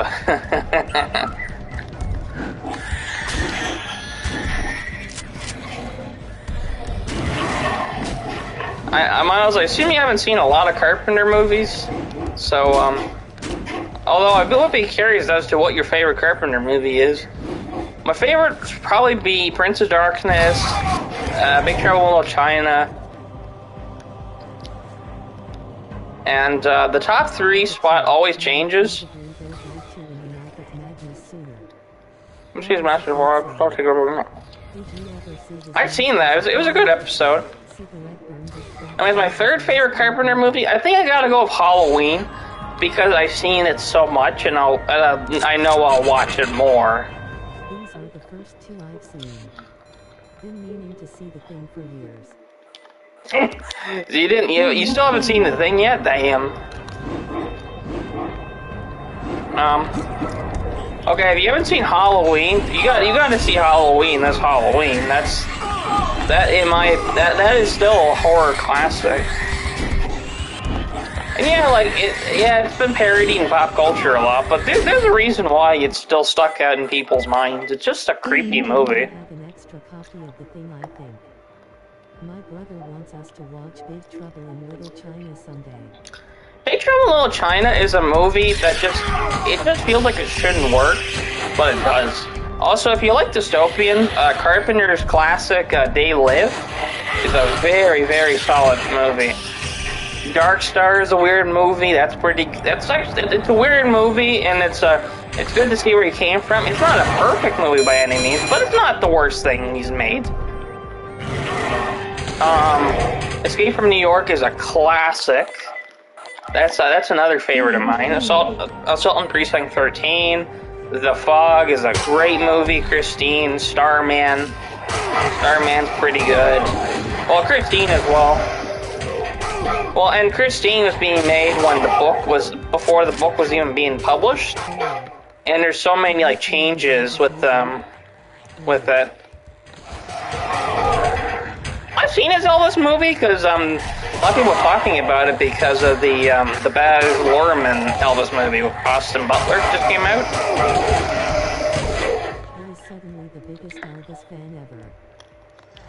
Not this recent Elvis movie, right? No, this was a 70s movie of Kurt Russell, the John Carpenter.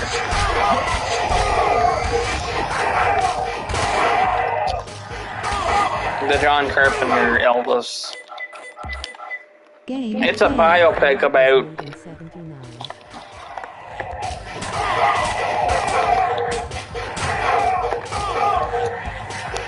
Yeah, it's an old-ass movie.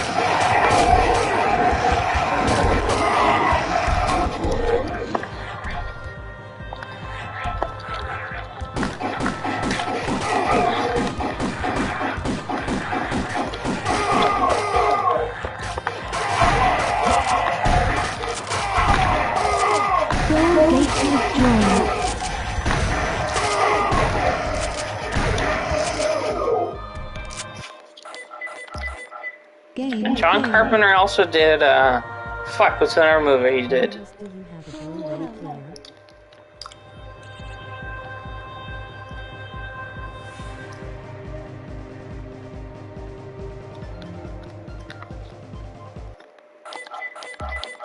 Game saved.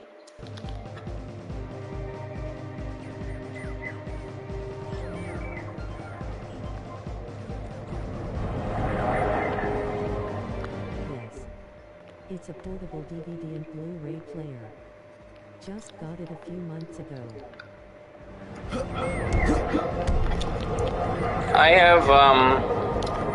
I use my consoles as players, and they both play 4K Blu-ray DVD, which is nice. I find Blu-ray just a lot better to collect nowadays.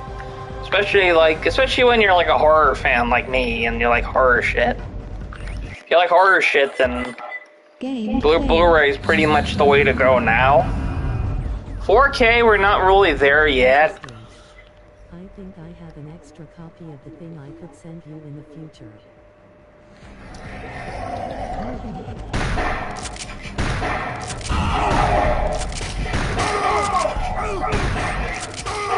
Oh, go and check. Have you ever seen the original thing? Like the one before the Carpenter one?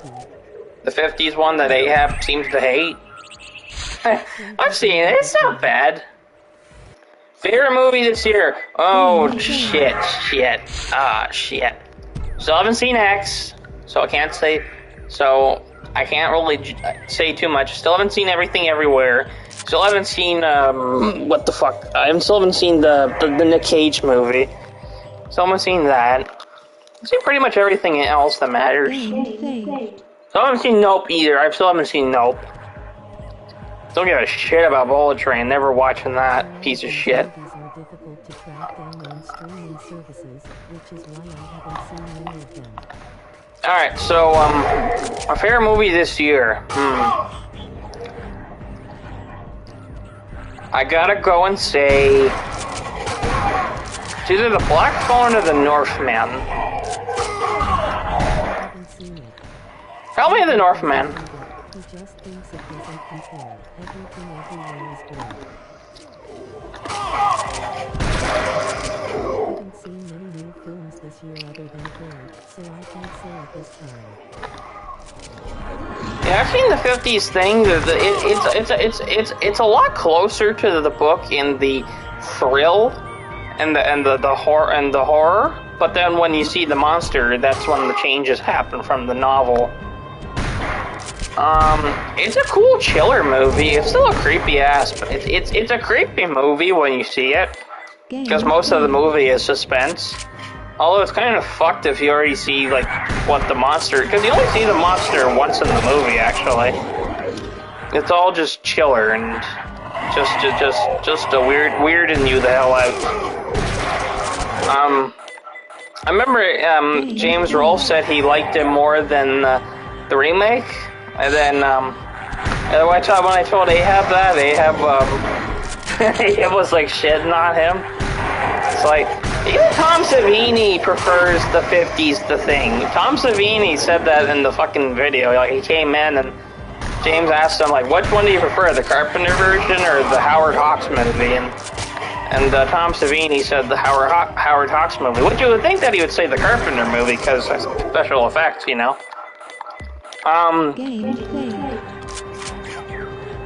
But like, yeah. See, I think The Thing has better paranoia, but the original has a better thrill.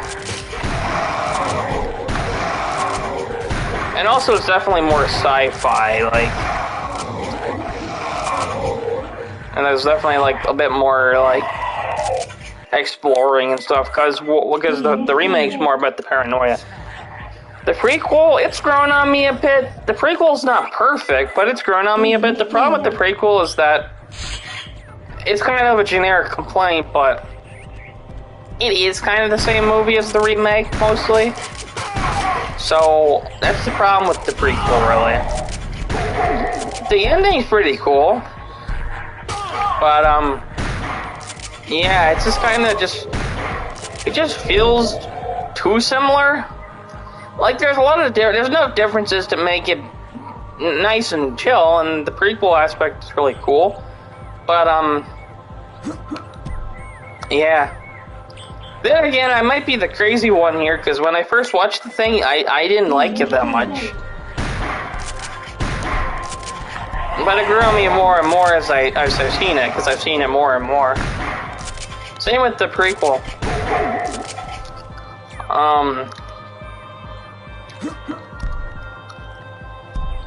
Now what is objectively, like, Who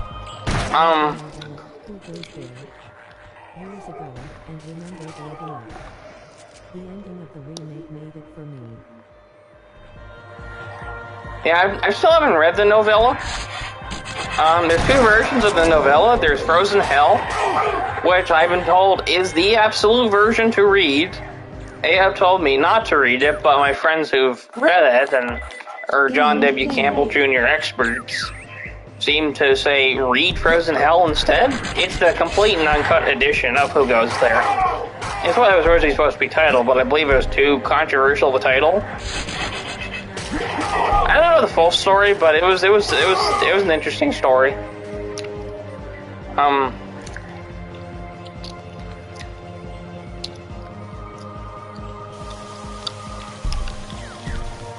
But yeah, like I liked So yeah, I've never read a John W. Campbell Jr. book. I know he's highly controversial now. Because like I guess back in the day he was a racist or something like that. You know, just shit you can expect by now. So I guess he was like a raging racist, so everyone like calls you a devil if you like John W. Campbell Jr. books.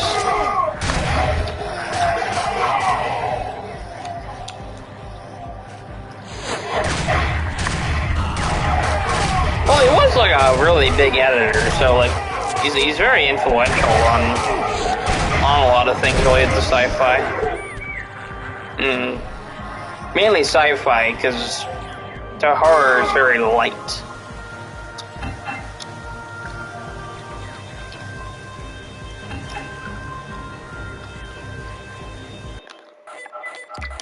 Game. Now, Miles, I'm going to ask you the hardest question you'll probably ever answer. Maybe. It was a different time. More people nowadays need to get recognition through their thick skulls and chew.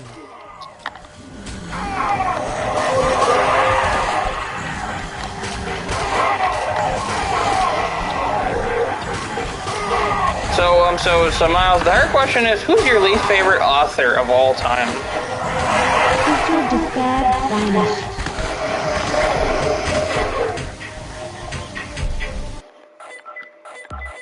Game.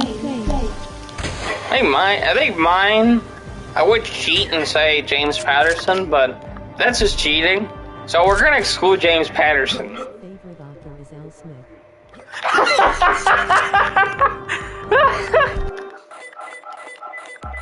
Game. James Patterson, the hack would count, but he doesn't count in my mind. I don't even consider him an author, so he doesn't count. He sucks, but he doesn't count.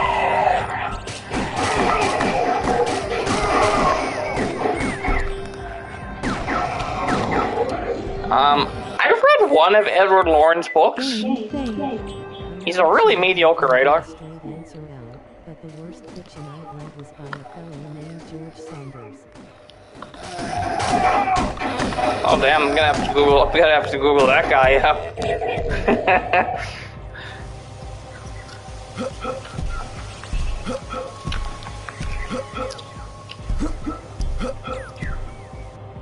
Oh,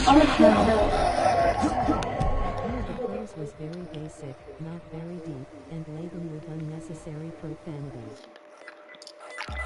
Game. Yeah, Miles. Someday you eventually gotta read King eventually. You gotta check. We believe that you'll probably like the King. King's the man. I call King the Asimov of horror. If H.P. Lovecraft is the H.G. Wells of horror, then Stephen King is the Asimov of horror. Well, I guess Jules Verne is the Edgar Allan Poe of sci-fi. Once again, I have Carrie in my sights as we speak. They're actually making a Carrie fucking TV show. Like, why a show? Do you see how thin the book in front of you is? It's thin! Why a show? They've already done 2 movies that perfectly do the book justice. The Asimov of horror. I like that. Because I think, King inspired a lot of authors to write and inspires a lot of people I know, and Asimov inspired a lot of authors to write and a lot of people I know. They're both not considered classic literature by a lot of people, but they're both considered good. And they're both considered objectively great authors. So that's why King is the Asimov of horror. Although King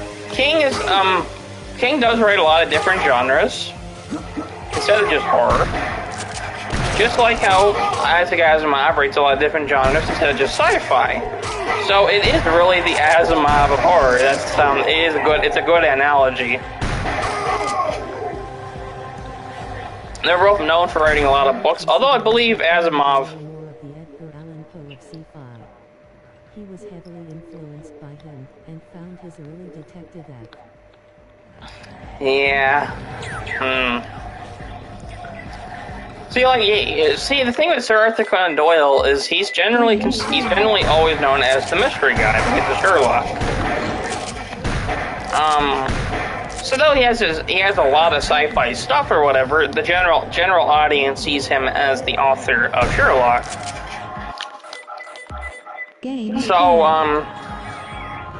So he would probably be like, so if you want to, I would say he's the Edgar Allan Poe of mystery, but Edgar Allan Poe is the Edgar Allan Poe of mystery. Because Edgar Allan Poe, a lot of his stories are mystery. That's what he was known for, but like, before horror was like a word, it was the grotesque and arabesque, mystery and imagination, and the poems.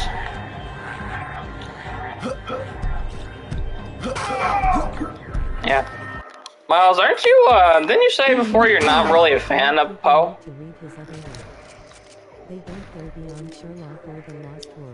Hell, I know some people that don't even go to the Lost World. I just refuse to go to any other place.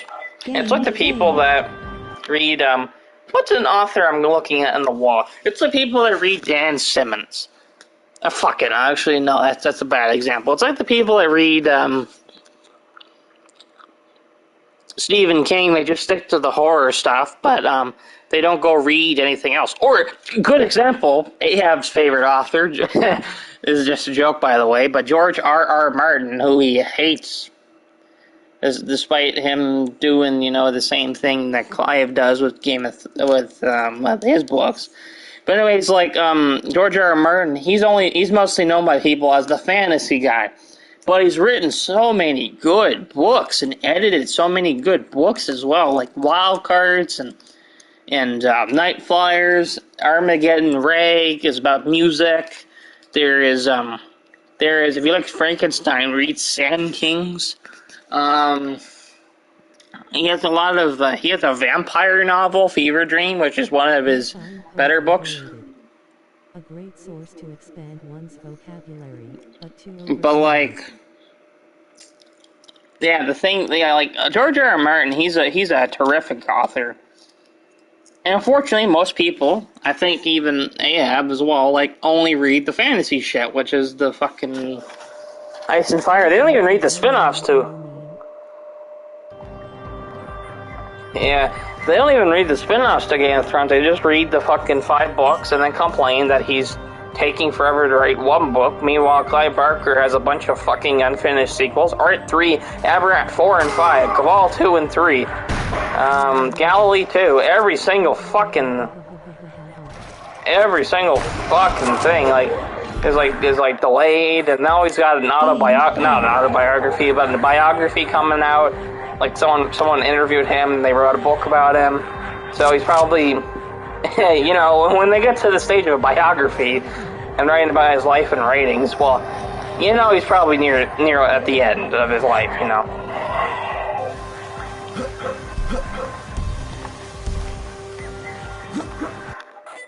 I was about to say, what the fuck?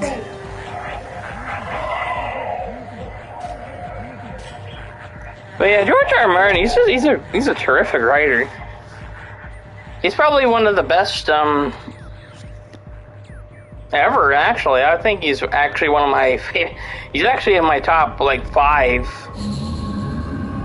of writers I've read. He also wrote some good movies and shows too.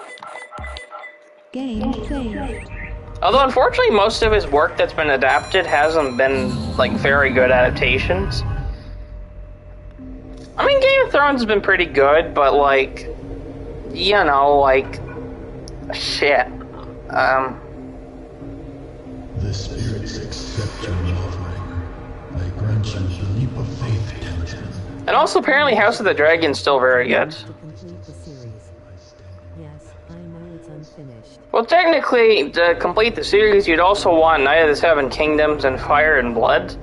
And the House of the Dragon show is based entirely on Fire and Blood's the middle third of the book, the first volume, because it's actually a history about the Targaryens.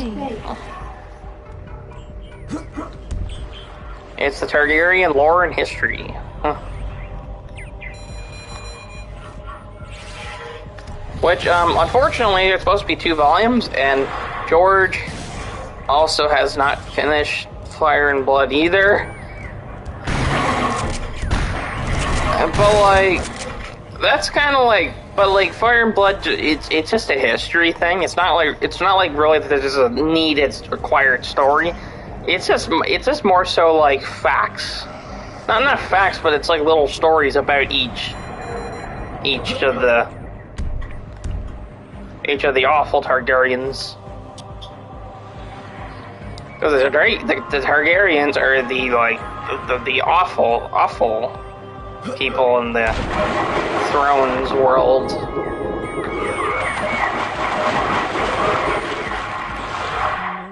has been hammering him to finish it.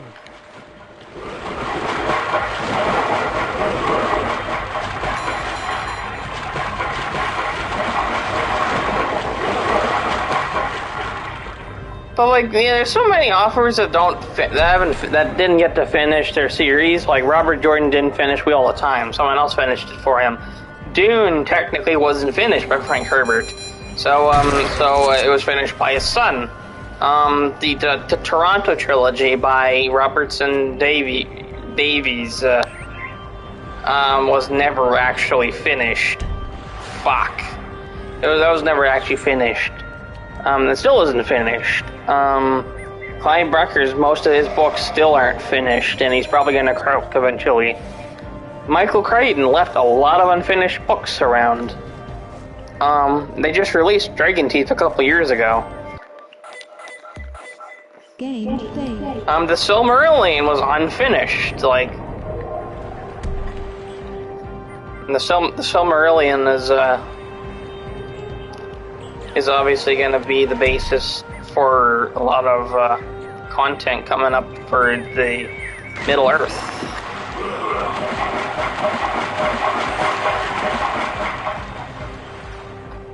Okay, that's not going to work.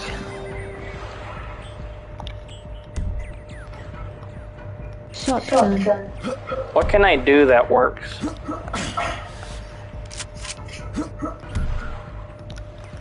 Recently got The Cunning Man in the Toronto trilogy.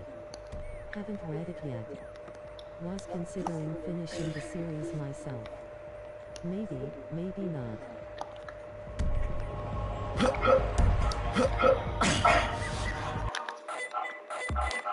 Game played. What's another unfinished series? Oh, Stephen King hasn't finished the Territories trilogy. Game That was supposed to be a trilogy, but he still hasn't finished that. He still hasn't finished. That's the only thing I know of his that he hasn't finished.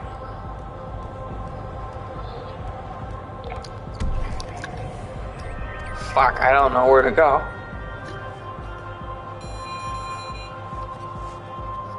So what I found with this game is that I have a lot of times where I just don't know where the hell do I go.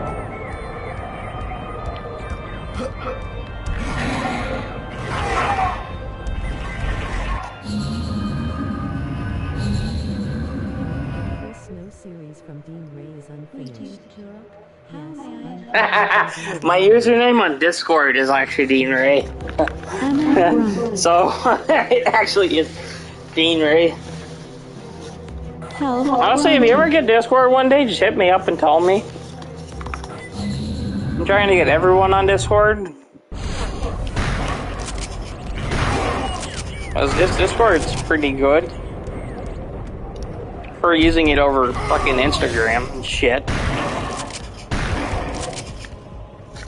Hell, I certainly post more content on Discord than I do on fucking... Because I co-run a server. I co-run a couple servers, actually, but there's one server I specifically always focus on. So how does Discord work? Discord is like... Imagine Facebook Messenger if it was good. And it's direct messagings, and then there's servers where you can join and shoot the shit with people. And it's very private too, so you got to get like each other's username and number and stuff like that, and then when that happens, then when you friend each other, you can just chat from there. You know, you can call, video call, you can just text, you can send photos or shit. But if you join servers, you can play little mini games and fucking like post shit, whatever. My servers are about like entertainment media and films and books and shit.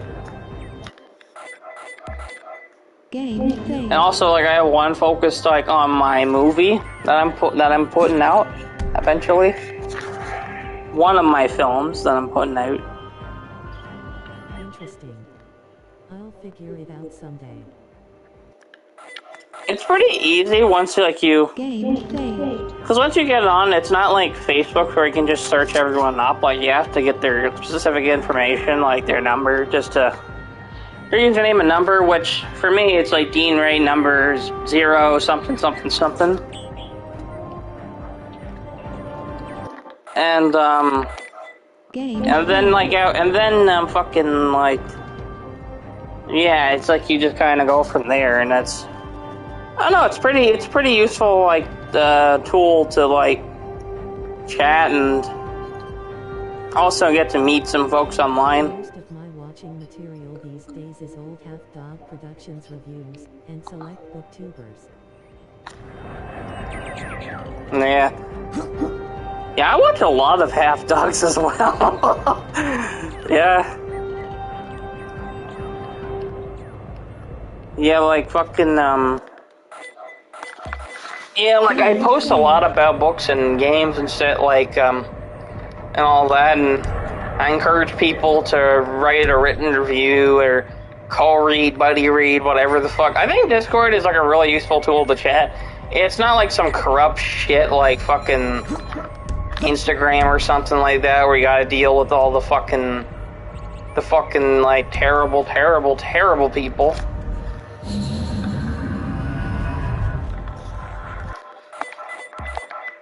So yeah, if you ever get Discord, just hit me up and tell me, and I'll add you.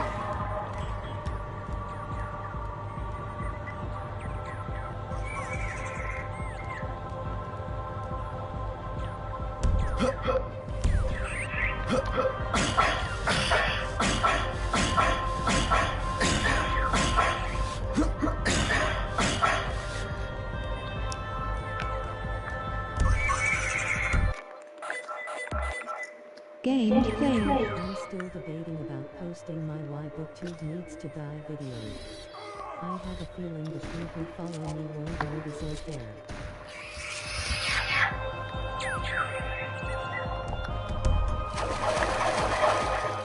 I've been interested in the Why BookTube Needs to Die video. Is Boomtech still here? I think he is, but he might have just went off for a little bit. Or he might be staying quiet. So I think he's still here. I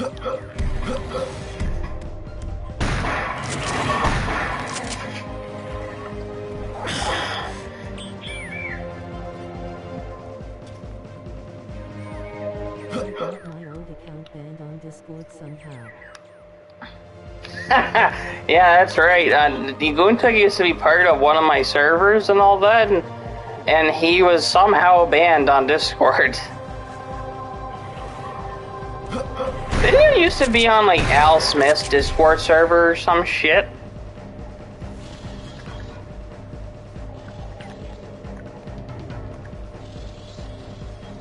I'm really lost as to where to go.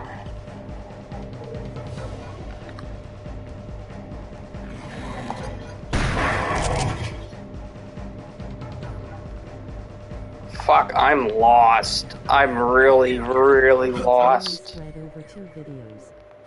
One called Why I Am Not a Typical Booktuber, and the other being Why It Needs to Die. Wait, I did. Massive it's his fault lol. Game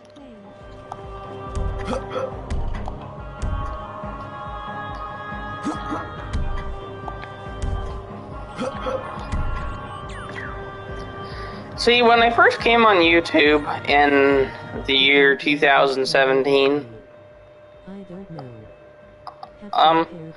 in the year 2017, I first came on YouTube under the channel name Zelda Master of Minecraft. Not the real one, the Zelda Master of Minecraft, which was the original channel. And on Zelda Master of Minecraft, I used to just, yeah.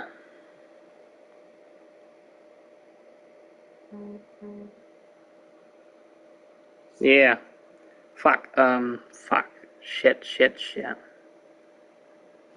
Okay, so Zelda Master of Minecraft, I used to do PlushTube. And it was fun.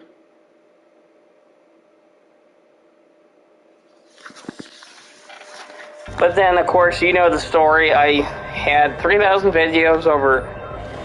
About 3,000 videos over the original 12 channels.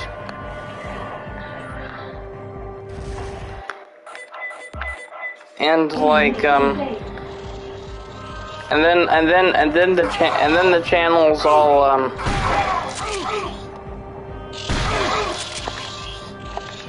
the channels thanks to people the channels all gone. Now, the reason the previous channel, which I think, it was either the Hardboiled Dark Revenger at the End Times of the World, it was either that one or the fucking... The glory days. Alas, those videos of mine will never be seen. But like, whatchamacallit, like, shit. What the fuck? I'm trying my best to explain, but like, whatever the fuck the last channel was called, the reason that channel was, that channel ended was because, my friend who, my old friend who happened to, essay me, they also watched that channel, and in fact, you've actually spoken to that guy before, Miles.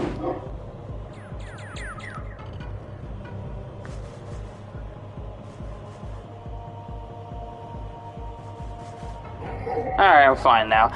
But, that's the reason I closed, that channel. Because I was obviously terrified of that guy. I don't recall. He used to go by Waffles for days. Again, this was, like, in 2020, so, like, this is, like, around pandemic times. The reason that channel ended is because my old friend used to watch it. Gameplay. And then he started, like, commenting on all my videos, just, evil shit. So, yeah, I just got scared, and I just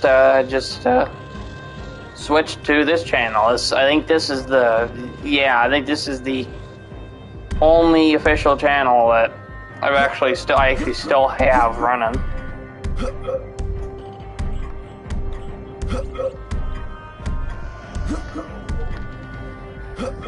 And I'm hoping this one is it, because I don't want to get a 16th channel.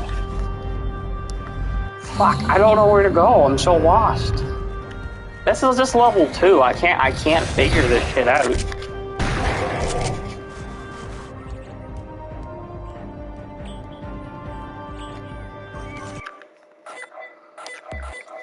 Gameplay. But yeah, I'm hoping that guy never finds this channel, because he freaks the shit out of me.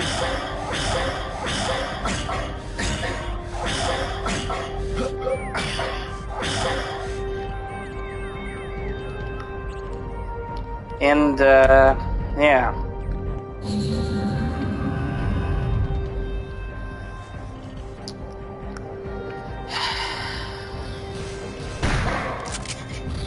I'll think about it often. Game played. Well, at least I'm with my boyfriend now. I don't recall speaking to this man. Yeah, again, it was so long ago that like that you definitely would not remember. But I do know that I do remember we all chatted on a live stream when I played a game called Uncharted. If I showed you footage of the game, maybe it might click. I don't know. But anyways, either way, the guy's a piece of shit who I hope is who I just hope never finds me again. And yeah.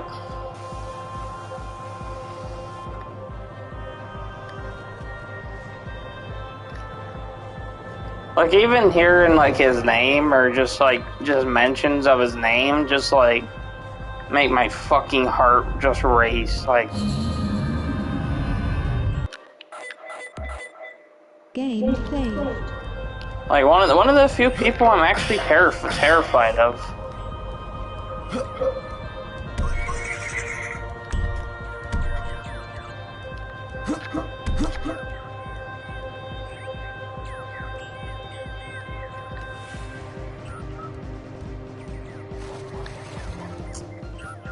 But yeah, that's...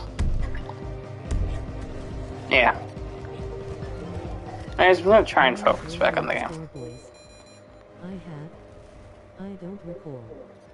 As I said, I don't recall speaking to this man. Hey.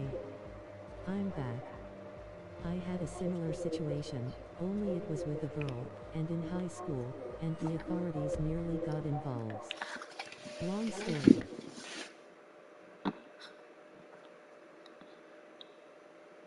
I'm just gonna take just a minute.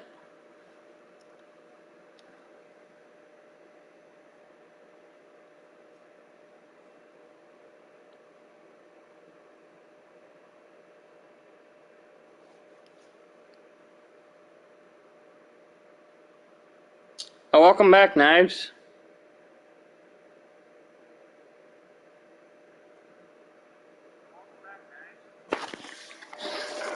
Alright, so the authorities nearly got involved, damn.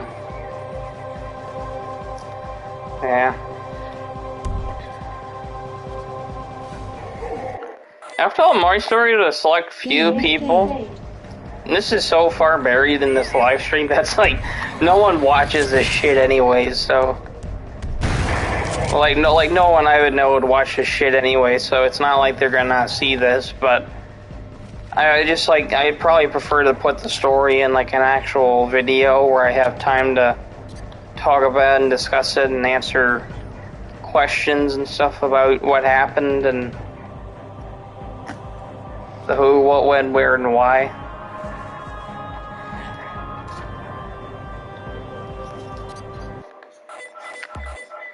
Game played. Because I did get authorities involved, but like, nothing came out of it, so... Yep.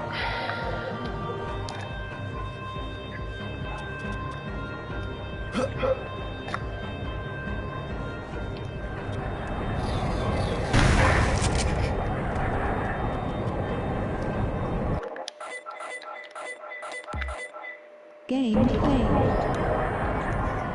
Yeah, fuck. I'm about to give up on this game. Because I'm just getting fucking lost and lost and lost and lost and lost and lost and lost. And I'm just getting frustrated now.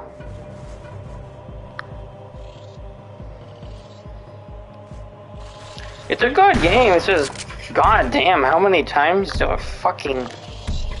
Like, I tried to stick just to the map, but like, fuck.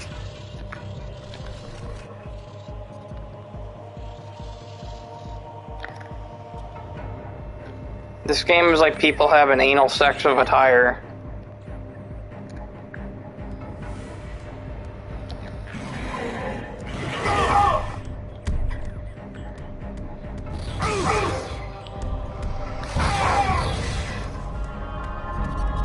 Fuck! Fuck! Fuck! Game failed.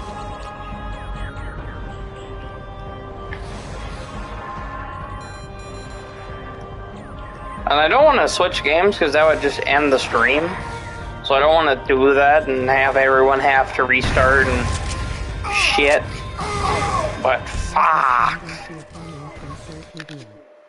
She shared an interesting story from her school days.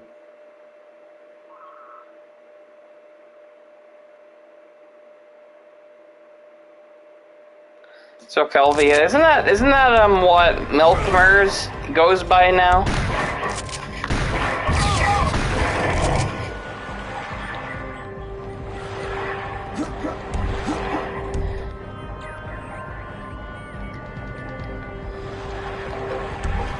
Fuck! Fuck! Yes. Formerly Milkmers. Game failed.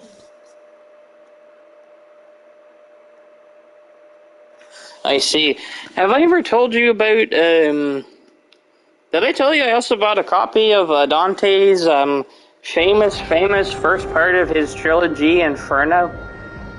I found Inferno recently, and it was, it seems like a good translation, because I've been curious about it. Game failed. It is glorified fan fiction, but it's kind of interesting, it seems. Is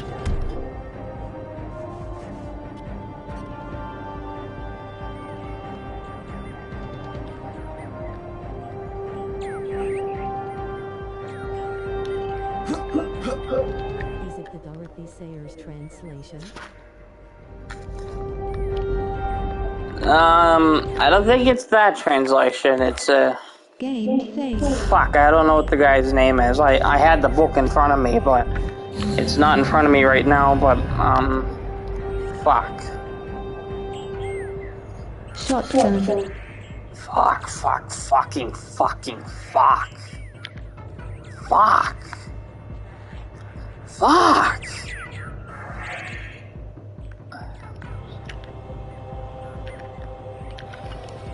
I am about to just up and just... I also find it very hard to follow walkthroughs of this game through other people's videos. So I can't really watch a walkthrough because this is like, it'd be really convoluted to follow. Fuck! Game failed. This is fucking fuckfire.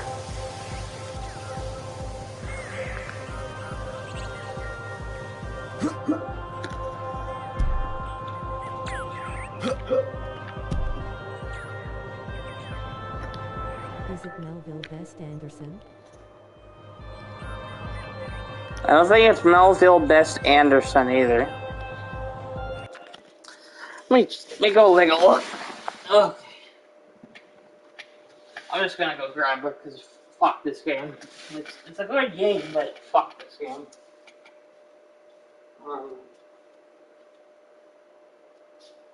The translation is by Alan Mandelbaum. That's the one I found. There was multiple copies of that one, so I decided to pick it up. And it contains a French version and an English version as well.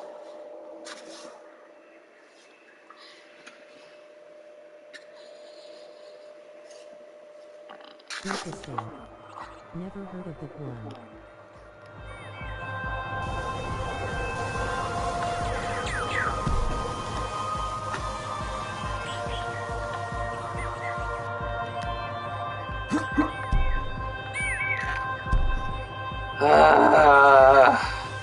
Where the fuck do I go? Where the fuck do I... If this is one of those games of where the fuck do I go and what the fuck do I do? I know what the fuck I do. I don't know where the fuck I go, though.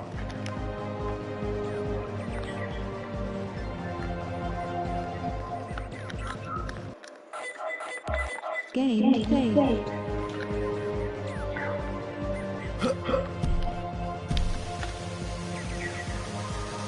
Actually, Miles, here's a good question. The stream, it's understandable. I'll be headed to bed around 9. I still want to keep the stream going. The thing is, just the fucking game is just getting on my nerves. But I can jump on the next one you start up.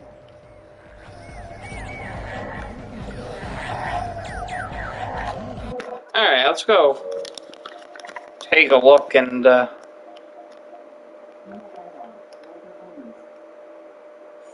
see you, Goontek. And I don't have a good stream game. Fucking no idea. I'm just gonna pause the game and just talk. Fuck this game. I'm done with this game. So I'll just talk, so it's less frustrating. See you later, Goontik. Anyways, like, I also, shit. So I bought a bunch of okay. I don't know if you saw my, my book TBR video of, like, what my to be read is. It's been updated since then, so how about I go through what I've added to my collection.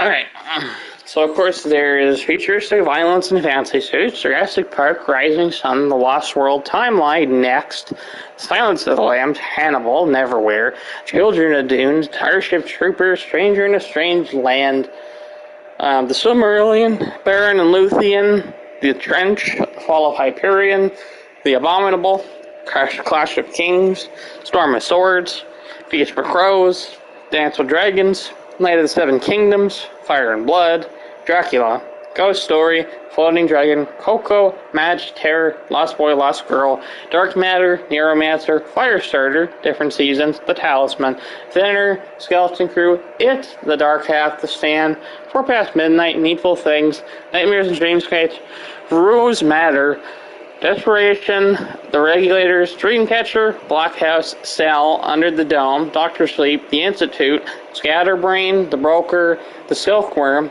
The Fault in Our Stars, The Chronicles of Narnia, Paranoid, Mystery Walk, Black Hawk Down, Subtle Knife, The Amber Spyglass, those are the Pullman sequels, The Vampire Chronicles Collection, Strangers, The Bad Place, Shadow Whispers and Watchers, Mr. Murder, False Memory, One Doorway from Heaven, Ashley Bell, Silent Corner, Hunt for Red October, Patriot Games, Clearing Present Danger, The Sum of All Fears, Rainbow Six, Power Plays Biostrike, 1Q84, The Anubis Gates, Astronaut's Guide to Life on Earth, Children of the Fleet, Passenger to Frankfurt, Return to Sherlock Holmes, Collected Stories and Poems of Edgar Allan Poe, Great Expectations, Wolfmen, Surrender the Dead, Lord of the Flies, To Have and Have Not, Necronomicon, Eldritch Tales, Book of Kololu, The Caves of Steel, Naked Sun, Foundation's Edge, Robots of Dawn, Foundation on Earth, Prelude the Foundation, Forward the Foundation,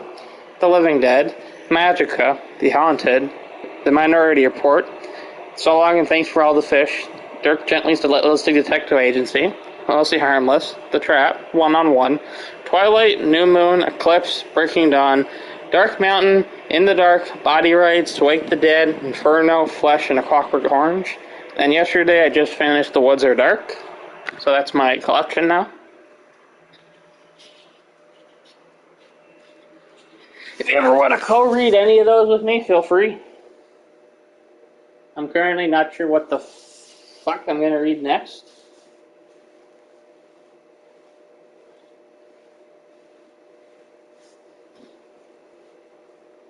Not really sure. I'm still trying to get the other two books in the Empire trilogy, which the second one is The Current of Space? Or is it Pebble in the Sky? It's one of those two. I know you try to read 100 pages a day, which is also my daily goal, but I must ask you this, on average, how many pages do you read per who? That depends on the length of the book. So, A book with a lot of print on a single page, like for example, Magica.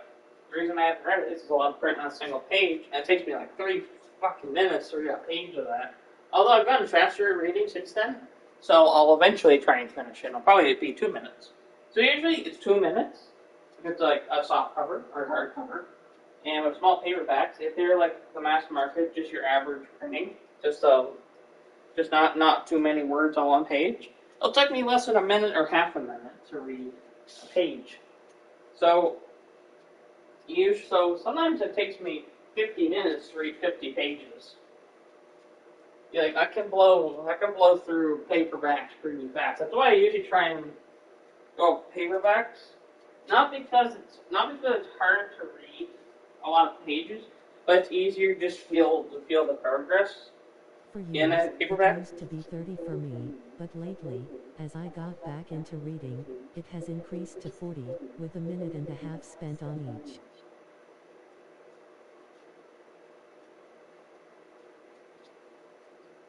Yeah, like what's some books I read recently that I should recommend? Wow. Oh, Lovecraft Country. I think I told you about that one already. Yeah. Well, the ones I've read recently. Not sure if I told you about. I know I have them all at my other place, my dad's house. And of course, I read Hobbit, Lord of the Rings. You know, everyone's read that. I actually met someone recently who doesn't know what the fuck the Hobbit or the Lord of the Rings is. I'm like, the fuck? And they claim to be a fantasy nerd. I'm being honest, you can't be a fantasy nerd and not know what the Hobbit or the Lord of the Rings is. It's like being a sci-fi nerd not knowing who H.G. Wells is, or Asimov, or Dune, or Star Wars, or Star Trek, or something. Parasitical booktuber, Steve Donahue, is purported to read 150 pages an hour. How I wish to reach those distances. 150 pages an hour? I know someone that read the entire book of Stephen King's It in one day. One day, in just a couple hours. The book is 1,000+ pages. 1,000+ pages? Even in softcover, it's 1,000+ pages. In softcover, it's like 1,100. While in paperback, it's like 1,000. It's almost 1,500 pages. It is a huge-ass book. That's why there's 2 long-ass movies. He's a professional book reviewer for the Boston Globe. Damn. Yeah, like, again, another good author is Stephen King's son, Joe Hill. He's almost trumped what his father's made in the 2000s. With all his work combined, trumped all of his father's work in the 2000s. And his father's work in the 2000s is pretty good. It isn't as uncommon as you might think. Cosmotica's Dan Schneider read Infinite Jest in 7 hours. Infinite Jest and so, holy fuck! Isn't that another long ass book? I know someone that read the entire fucking series of Foundation in a day. A day! The whole series, like. Primarily because the writing was so bad that it was like cutting through water or air. Yeah, I heard Infinite Jest is an interesting read. Although it's obviously not a perfect read, from what I've been told, but I heard it's an interesting read. More so, you probably experience what that guy experienced. But I think that guy killed himself, I think. The author, I'm pretty sure. But yeah, someone I know, like, they read the entire Foundation series in one day. Foundation and Empire, Second Foundation, Foundation's Edge, Foundation and Earth, Prelude to Foundation, Forward to Foundation.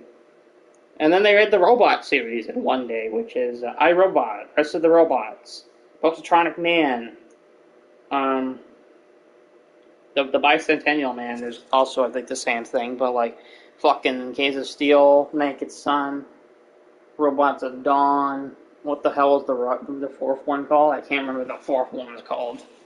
I know as soon as I see it, I'll kick myself in the ass. And then the Empire Trilogy. Well, the Empire Trilogy would be the easiest to read in a single day. Those are thin books. Because the first book you're supposed to read, The Stars Like Dust, is like 200 pages, if even that. It's like my copy was 192, and I read that in like a day or two. See, the reason I only read 100 pages a day is because I also spend like an hour on a game, spend an hour on a movie. I also try and get some writing out as well. My aunt, author Emily Davenport, once told me that you can technically read at the speed of light. But there's no way that's possible. Some people can read at the speed of light, but the thing of reading really fast is you're not processing the info as well as reading it at a moderate pace. Reading at a moderate pace, you process the info very, very, very well. So my dad, he's dyslexic and he has a huge problem of reading, but he enjoyed, when he was in school, reading Shakespeare and Fahrenheit 451 and all that kind of stuff because he was able to process it because he read it very, very, very slowly. But he doesn't read anymore because he's not a read guy. He says he likes the books he's read. He's even read a King book, believe it or not. He read Four Past Midnight, which is a fucking weird choice. But and he liked that, but that's about it. He hasn't really read anything since school. He wants to read Harry Potter because that's his favorite ever movie series of all time is Harry Potter. His second favorite would be James Bond, which I think he wants to read the books, but he knows that the books are famously not as good as the films. I want to be able to read quickly, but get every word also. Like if you read, for example, Dante's Inferno really, really fast, then you're not going to really process all the metaphors and all that kind of shit. That's what I find with poetry in general. I recently read the story, the poem that The Dark Tower is loosely based on, which is Childe Roland to The Dark Tower Came.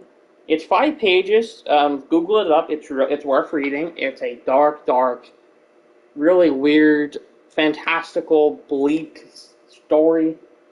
It's really good. And the ending is very mysterious. And it's basically kind of like the Dark Tower Stephen King series, because that's what he based it loosely on, the idea of. Read or watched the Potter series. Heard too many mixed things about it. Everyone loved the Potter books. Everyone loved the Potter movies until Fantastic Beasts. Oh, Secrets of Dumbledore is fucking bad. Fucking bad, dude. Also made Secrets of Dumbledore, man, that was fucking abysmal. Fuck, man. I've never read the books because I don't give a shit. I don't like J.K. Rowling. I just really don't. And it's not just because she's a transphobe. Which I do. Which, you know, her being transphobe, fine. You know, she's an asshole. Obviously, I'm trans or whatever, so she doesn't see people as. I only read Casino Royale, which I liked a great deal when I read it 6 years ago. I heard Dr. No was a good book. I heard it's better when you read them in release order, because it's just kind of like you get that general sense of that classic style series progression. It's like I recently watched the Hercule Poirot movies, which the Kenneth Branagh Hercule Poirot movies, which is based on the Agatha Christie Hercule Poirot, which Murders on the Orient Express, Death on the Nile. I recently watched those. Those are pretty good, actually. I really like those. It's just different takes on famous mystery stories, starring Hercule Poirot, who in those movies are played by Kenneth Branagh. Those are pretty good. I like the first one a bit more. It's more iconic story, Murders on the Orient Express. But Death on the Nile is pretty good too. It probably would have been really successful if it wasn't for this lockdown shit.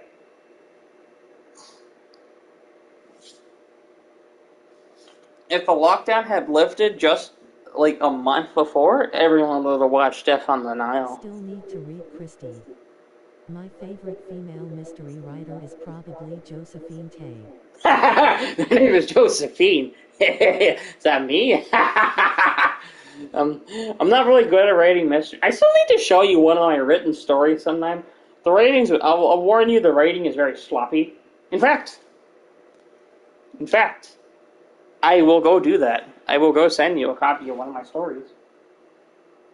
I will warn you, it's very dark. Because, you know, dark shit is common. But, okay, so...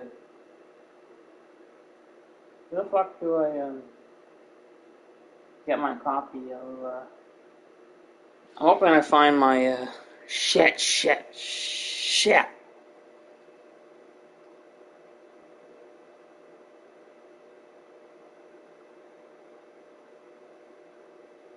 Ah, fuck.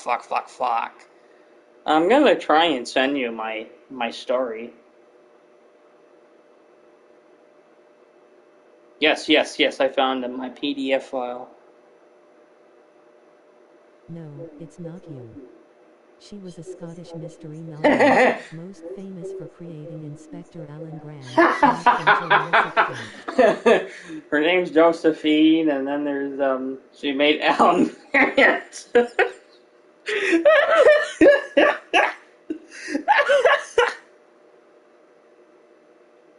Okay, I just sent you my very, very short, dark story.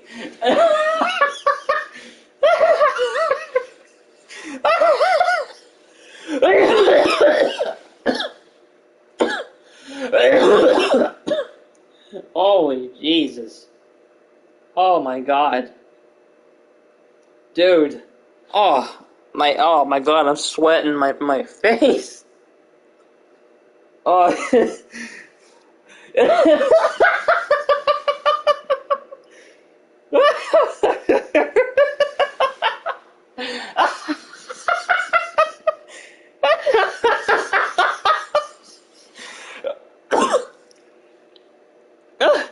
Oh my God. Oh my God. When you said Inspector Alan Grant? Most famous is The Daughter of Time, which concerns Richard III, and one I really enjoyed was Brad Farrar, A Prince and Th. I'll have to look it up. Hey, maybe if they do a movie of her Sam Neill novel. Once you read one of hers, you're going to want to read the rest of them. I'm saying, no, I'm not the Sam Neill, Alan Grant. If they made a movie of the Alan Grant book, they could get Sam Neill.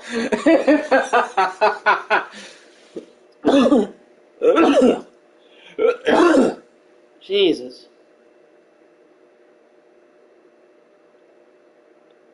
My health really is getting bad.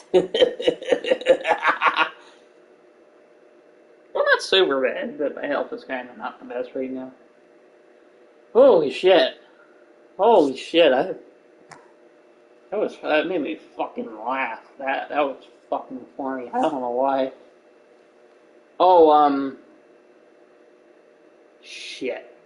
So, yeah, I read a Richard... You got me in a fit of laughter XD.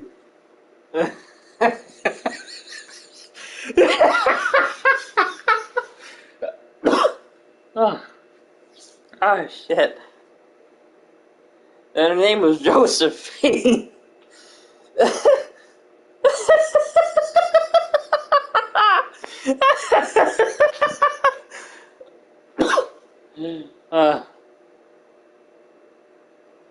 Yeah, I'd rather put my balls in the crocodile's mouth and put my head up a horse's asshole. Classic line from James Rolfe. That's a quote from James Rolfe. Anyways, I read Richard Lehman's The Woods Are Dark yesterday. And I only read two. The only other books I read of his are two of his books. And I read The Cellar, which was pretty good, which is about these furry monsters. This woman and her daughter's on the run from her ex-husband, who got out of jail and is going to come and rape and murder them. So she's on the run, and they happen to go in this town where there's a beast house. Well, turns out this beast house, it's not safe. It's not safe. So yeah. So yeah, there's beast house, there's a cellar. And I've also read No Sanctuary, which is about a couple who go to the woods, and they're going on a hike, and they encounter and have to deal with a lot of madness. And then on the other hand, there's a woman who breaks into houses, and she happens to break in the house of a very vicious serial killer when he's not home. But she doesn't realize how good of a serial killer this guy is, who happens to be a serial rapist and killer, of course, and who has murdered tons and tons of women. So, I'm wondering, how the fuck do those two stories tie in? Well, they show you. That's all the other books of his I read. I mean, yeah, it's pretty extreme, but it's nothing like Jack Ketchum extreme or Edward Lee. Edward Lee would be the most extreme. I mean, he has a fucking book called Succubus. And he has, like, books called, like, fucking... He has a book called, Head Cheese and Flush Gothic and shit like that. And then, Jack Ketchum, he's considered the best of the three. Jack Ketchum, he wrote The Girl Next Door, which is a very famous book based on the awful, awful true story of a little girl's murder, which I won't describe because it's just awful. And he also wrote Off Season and Red. Those are some of his other famous books. Although Jack Ketchum, he's dead. Richard Lehman is dead, and Edward Lee is retired. And they're the big three of Splatterpunk. That's probably what they're most famous for, is Splatterpunk. I didn't think I'd enjoy Richard Lehman at first, but his books are kind of like crime novels in a sense. And they're very fast. Like, they're very page-turners. Richard Lehman book, you'll want to get through it. His writing's very, very easy to read. And he does use the word pretty good. I wouldn't say it's what you consider classics. Like, I think King should be considered classic. Because I think some of his books, like, inspired so many people, and they should be considered classics. But, Richard Lehman, he's not really classics, you know, it's like pulp. It's still good, but it's not like, it's not like this is the greatest horror of all time or something like that. It's not like Asimov, you know, where Asimov is like the best sci-fi ever. Well, I think I'd argue Asimov is the best sci-fi ever. Well, H.G. Wells, but H.G. Wells was the best sci-fi of his time. Asimov's probably the most timely, the one that's probably stayed the most relevant throughout the years, because, like, when you read War of the Worlds, it's relevant to what an alien invasion would have looked like in that time, but not now. It's a period piece. Same with Invisible Man, same with fucking Invisible Man, they probably scan him with a heat signature, you know what I'm saying? Time Machine. Time Machine is still very timely. If it was updated to a modern day, it's still very timely. And Island Dr. Moreau, like, it's still very timely, but War of the Worlds is what he's most known for, and that's definitely of its time. It's still good, it's just definitely of its time.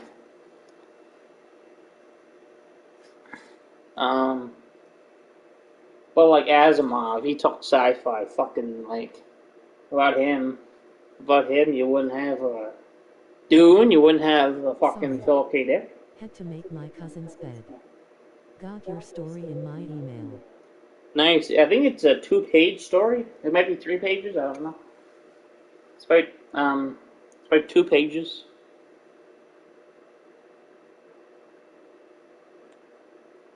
Yeah. I still need to read my Dan Simmons books I all have. It's kind of like you with Foundation. Like, you really like Foundation, it's one of your favorite books. but you still haven't gotten around to Asimov's other stuff yet. Me, I read Hyperion by Dan Simmons. I fucking loved it. And I bought like Fall of Hyperion, The Abominable, like some of his other books. Still haven't even read them. Got too scared. I didn't read them yet. Maybe the only one here. I think you are the only one here. But like I got like scared to read them for some fucking reason. I even spent a shitload of money and bought The Abominable. Well, Dan Simmons, I heard he's really good. Well, I've read Hyperion. Hyperion is really good. The Gods Themselves is coming up soon. Yeah, The Gods Themselves is a standalone. I don't think it's even part of the greater Foundation universe. It's sci-fi, but it's not part of the... Like, Nemesis, you can read Nemesis on its own, but it's a part of the universe. And Eternity, you can read it on its own, but it's part of the universe. There's a timeline to those books. But, like, Gods Themselves is a standalone, so that's... Oh, yeah. Gods Themselves is probably pretty good. I found a copy of... Fuck, I was so pissed. I found this really nice-ass, like, fucking vintage Asimov book. And it's one I'd never seen before, and it was not part of the series, or the universe. And I was like, holy fuck. And, I didn't have the money to buy it. So, I might have missed out on buying a really rare Asimov book. I still need to read Nightfall. I heard Nightfall is his magnum opus of singular novels. His magnum opus of series is obviously Foundation. Fun fact, that mystery book that you had, that I think your brother had of Asimov or something, and you showed in one of your videos, fun fact, my grandma read that book. I know, because I've seen it on her. I one time went into the visit her, one of the last times I visited her. She's still in the nursing home, but her brain is so gone that she can't, I'm never going to visit her again because dementia ate her brain. But before that completely ate her brain, she used to read a lot. And she used to read some mystery, and someone gave her a copy of Asimov mystery book. Now, they were nursing home books, so it's not like when I was done I couldn't, it's not like when she was done I couldn't take it home because it was one of their books, but I found that kind of funny.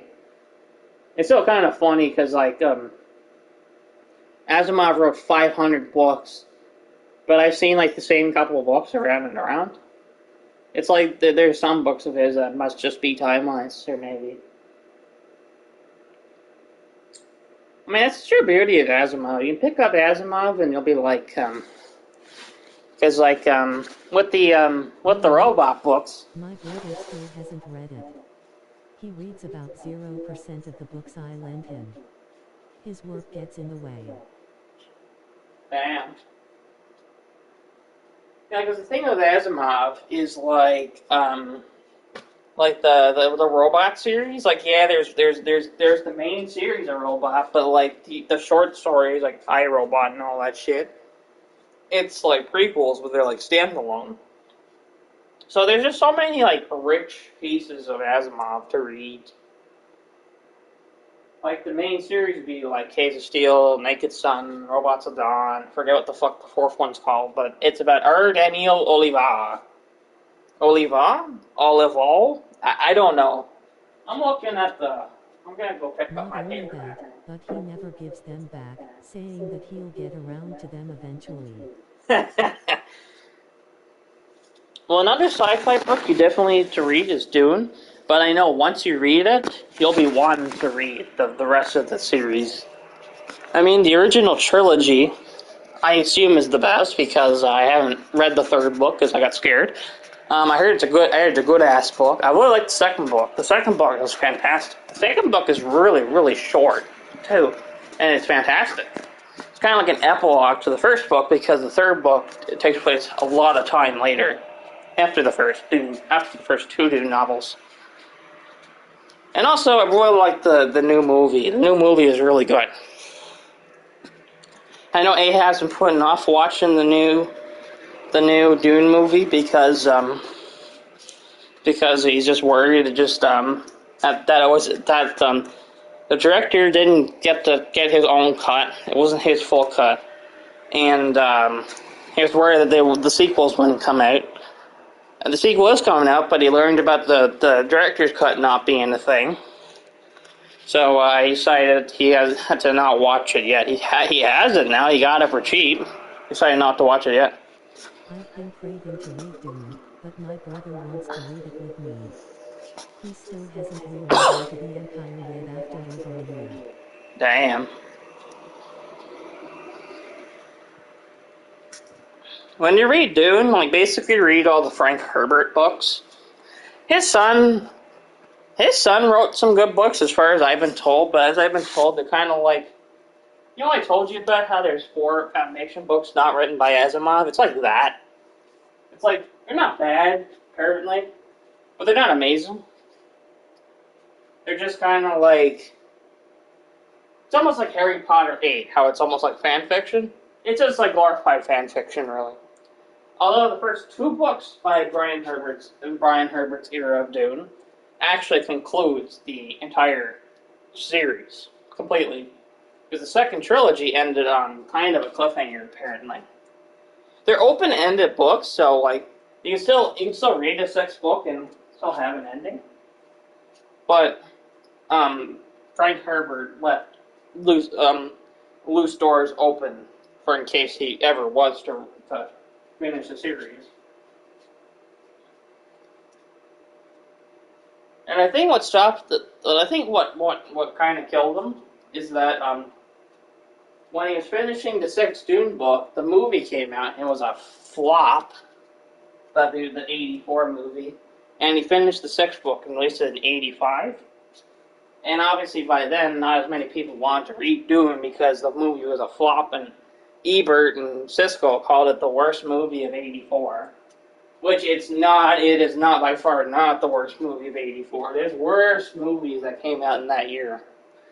Way worse movies that came out in 1984. Dune is not the worst. It's argued that it could be the worst David Lynch movie, but it's not the worst movie. No, it's not even a bad movie. It's more of a visual piece than it is a story. But the story is still pretty good. It's just more, David Lynch didn't actually read the fucking book. He knows what happens in the book, but he didn't read the book. And he just based his ideas off of the ideas of the book. Rather than, fully adapting the book. And they also made him cut the movie to shit. So the movie is like a 2-hour, 17-minute movie based on an 800-page novel. Which at the time was a part of a 6-part epic. So,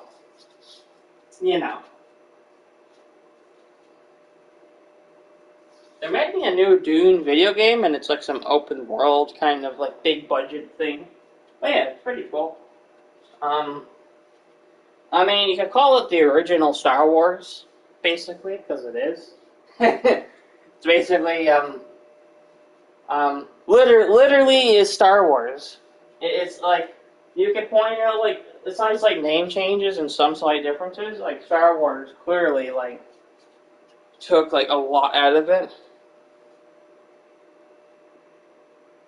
Although Dune, like, they use more religious aspects because, but Dune, they combine a lot of religions. I saw the most recent Dune movie. My brother loved it, but unless I've read the book, I can't formulate a proper opinion. I fucking love that movie. It basically is the book, the first half of the book. It's kind of it's a surreal experience, but even the book is kind of a surreal experience. That's the thing, like, they're high as fuck on spice. And also, I knew it was going to be a surreal experience. The director previously made Blade Runner 2049, which was amazing. And he made Arrival and Sicario and Prisoners, and some of those are just surreal experiences, or slower-paced sci-fi. But, and what I like about his version of Dune is that he is a huge fan of the book, but he based the look on how he imagined the characters, instead of basing it on David Lynch Dune or any other comic book or something like that. He based it on how he imagined the characters. That's why it has kind of that murky kind of vibe to it. I really liked it. It's obviously so they had to cut some corners, but it's a long-ass movie anyways. And also, he was probably hoping that it wouldn't flop like Blade Runner 2049, and unfortunately flopped. Flopped hard. It was like a $149 million budget, and made or something like $200 million maybe. I don't know. It's not like a huge budget, and then the box office was like a tank. Although Dune was such a smash hit that Part 2 will get made. I'm worried though that Part 2 will not be a hit, and yet again, we'll have an incomplete Dune series of movies. I'm worried that will happen. Although it's the same cast, same director, same writer, same producer, same everybody. So it's probably going to be pretty decent. I think truly the format of pairing it on the movie is to see when Part 2 comes out. When Part 2 comes out, Part 1 and then Part 2 directly after, and then combine the two, and then you get the full picture. Because the thing is they end it in the middle half of the story. In the middle half of the story, of course, Paul Atreides becomes Paul Muad'Dib. Well, second half, of course, is going to be based on like the war and the preparation for the war and the epic final battle.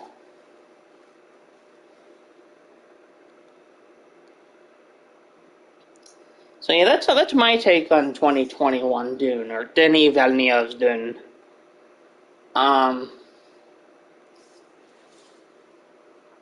People say it should be 3 movies. I disagree. I think 2 movies actually is fine. 3 movies would be really stretching it. Cause like I've read the book and I've seen this movie, and it basically is the first half of the book minus some slight cuts, and the cuts are so slight that there's shit I didn't even notice. There's shit I didn't even notice, like. And honestly, I just really like the gritty vibe. It just feels very gritty. And The yeah. size of the novel doesn't justify a trilogy of movies either. Yeah, exactly, because actually the novel is actually more dialogue heavy and more about how the characters interact with the world and their religions and their agriculture. Because it's a book about it. They combine lots of religions. They combine Christianity, paganism, sadism, fucking Greek, and fucking Norse, and fucking like he fucking combined like a ton of religions together into like a pseudo religion, not without a name, but like a pseudo religion, and he stayed respectful to each religion, or whatever. So you can see the vibes of Christianity, you can see the vibes of Greek, and you can see the vibes of paganism and shit like that. Like you can see the vibes of all that. And it takes the best and worst traits, both of all those things, and puts them all together into this kind of vibe. It's a very tight lore. Also, how was the Foundation series? The Foundation series from Apple TV is single-handedly the worst television show I've ever fucking finished. I fucking hate that piece of shit. That show sucked. And it's getting a season 2. That show sucked. That show is the Rings of Power of the Foundation, of like Asimov adaptations. It's even worse than the iRobot movie. At least the iRobot movie is kind of funny and it has Will Smith. But yeah, the Foundation TV series, it just feels like a fucking, like, it just feels like shit. It's just like the most SJW fucking bullshit. Like, bullshit. And also, there's also the number one problem. It's made by Apple. Foundation, Asimov said in his notes, it's a very anti-capitalism, very anti-corporation series. And Apple's, of course, one of the most capitalist, pro-corporation companies there is. So they changed his story to make it fit with their views. And it's utter bullshit. And even just as its own thing, it's still not very good to watch. It's just boring, too. It's just not a very good show.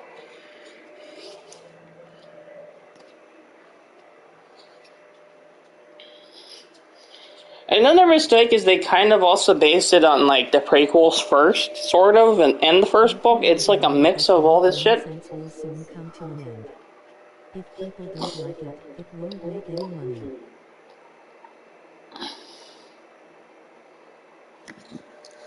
See, of course, to a certain extent, we're all woke to a certain extent, and like I think most of us people are generally woke to a certain extent. Like, I'm trans, and I have a boyfriend who's also trans, so like, I'm woke to a certain extent. I want rights for me. I want rights for my boyfriend, you know?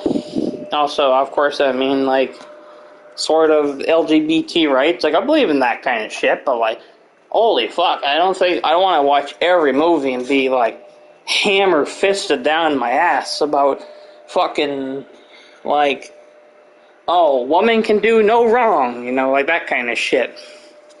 Like, watch any Marvel movie now, and even if there's, like, a woman as the villain, they don't get any punishment for their terrible, terrible actions. Because that's just how they write the woman now. And that's kind of a bad moral, too. By woke, I mean the compulsory pushing of agendas that predominate the artistic integrity of the art in which it figures. Yeah, like, when it comes to woke, like, I don't think the Lovecraft adaptations would ever go mainstream, because if that were go to woke, it kind of goes against Lovecraft. Because Lovecraft, it's based on his fears and views, and something he fears is, like, other cultures and shit. Like, he feared, like, he is racist, but he did have black friends. He was married to a Jew, but he was also scared of them as well. Like Lovecraft, like, I think his views are all based on isolation and, obviously his childhood, where his parents, treated him like complete shit, and they all went to asylums and stuff like that. And of course, he was he stayed in his house for many years and didn't go outside, so of course he probably wouldn't even understand other cultures and shit like that, so of course he was going to be racist at the end of the day. Especially with his fears and paranoia and everything. But yeah, like, I think, like, when it comes to woke, I think woke is, like, good to a certain extent. But, like, woke needs to be, like, written better, you know what I'm saying? Like,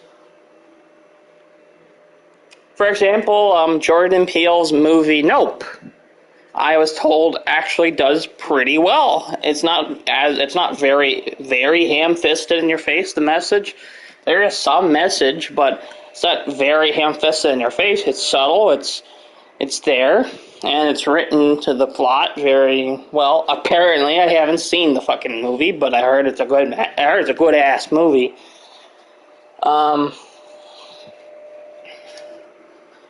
like, something like that works. Meanwhile, something like Lord of the Rings, Rings of Power, where they make an already woke story, they claim it's not woke when it is woke.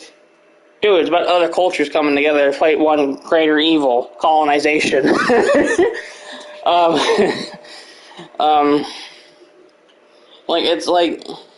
an already woke story, so trying to claim it's not woke and claim it's racist and shit because it's made by a man and all this fucking, like, that's what the writer said, it's made by a man, so that Jordan Peele's trilogy of movies is centered wholly on rabbits. That's understandable. There's, like, some weird subtle shit with rabbits and shit like that. Because Jordan Peele has already said that his horror movies are actually he called them the Bloody Trilogy. Like, he said when Us came out, his next movie would be part of a what he calls the Bloody Trilogy. So I feel like his next movie might not be a horror movie. I think I think what he did is he took Twilight Zone aspects and kind of made a Cornetto trilogy. I don't know if you saw the Three Flavor Cornetto trilogy, but Three Flavor Cornetto trilogy. The song Run Rabbit figures in Get Out, and rabbits are implied to be eaten in Us. Have not seen Nope, so who knows? Rabbits are probably a part of the plot, maybe. I don't know. I'll have to see it. I wasn't the hugest fan of Us, but after rewatching it, I do see some qualities about it that are good. Get Out. After rewatching it, it's a pretty good movie. So I haven't seen Nope. I fucking hate the Twilight Zone. Jordan Peele's Twilight Zone. It's fucking garbage. I hope I wish he erased that from history because they fucking messed up the Twilight Zone again. Fuck you, Jordan Peele. Fuck you, you piece of shit. I was just praising him a minute ago, but he ruined the Twilight Zone, so fuck him. It's like the people that ruin Star Trek, but he ruined the Twilight Zone instead. Well, his version of the Twilight Zone, it just feels more like a Doctor Who special. like a really bad Doctor Who special, not a good Doctor Who special, not like 3 and 4 and 9 and 10 and 11 and 12 and 7 and all those doctors, War Doctor and all those people. It's not like those. Like, yeah. Fuck. Fuck.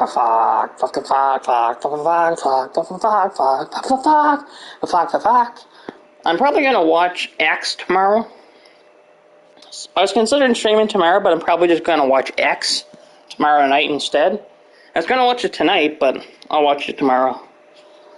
So yeah, X, which I heard is a good movie. It's a new slasher movie that came out in March, but apparently it's a kind of like an interesting take on slashers. And they already made a prequel. They filmed it back to back because the director had an idea for the original, then a prequel, and they've already got doing a sequel. Because he had an idea. It's kind of like an different take on slashers and the idea of like sequels and all that stuff. It's probably very meta, maybe. I heard it's really good though. So there's X, and then the prequel comes out next month. It's called Pearl. So this is like one of the few times in history where 2 theatrically released movies of the same franchise, that's not Marvel or some shit like that, or Star Wars, releases in the exact same year. It's one of the few times where that happens.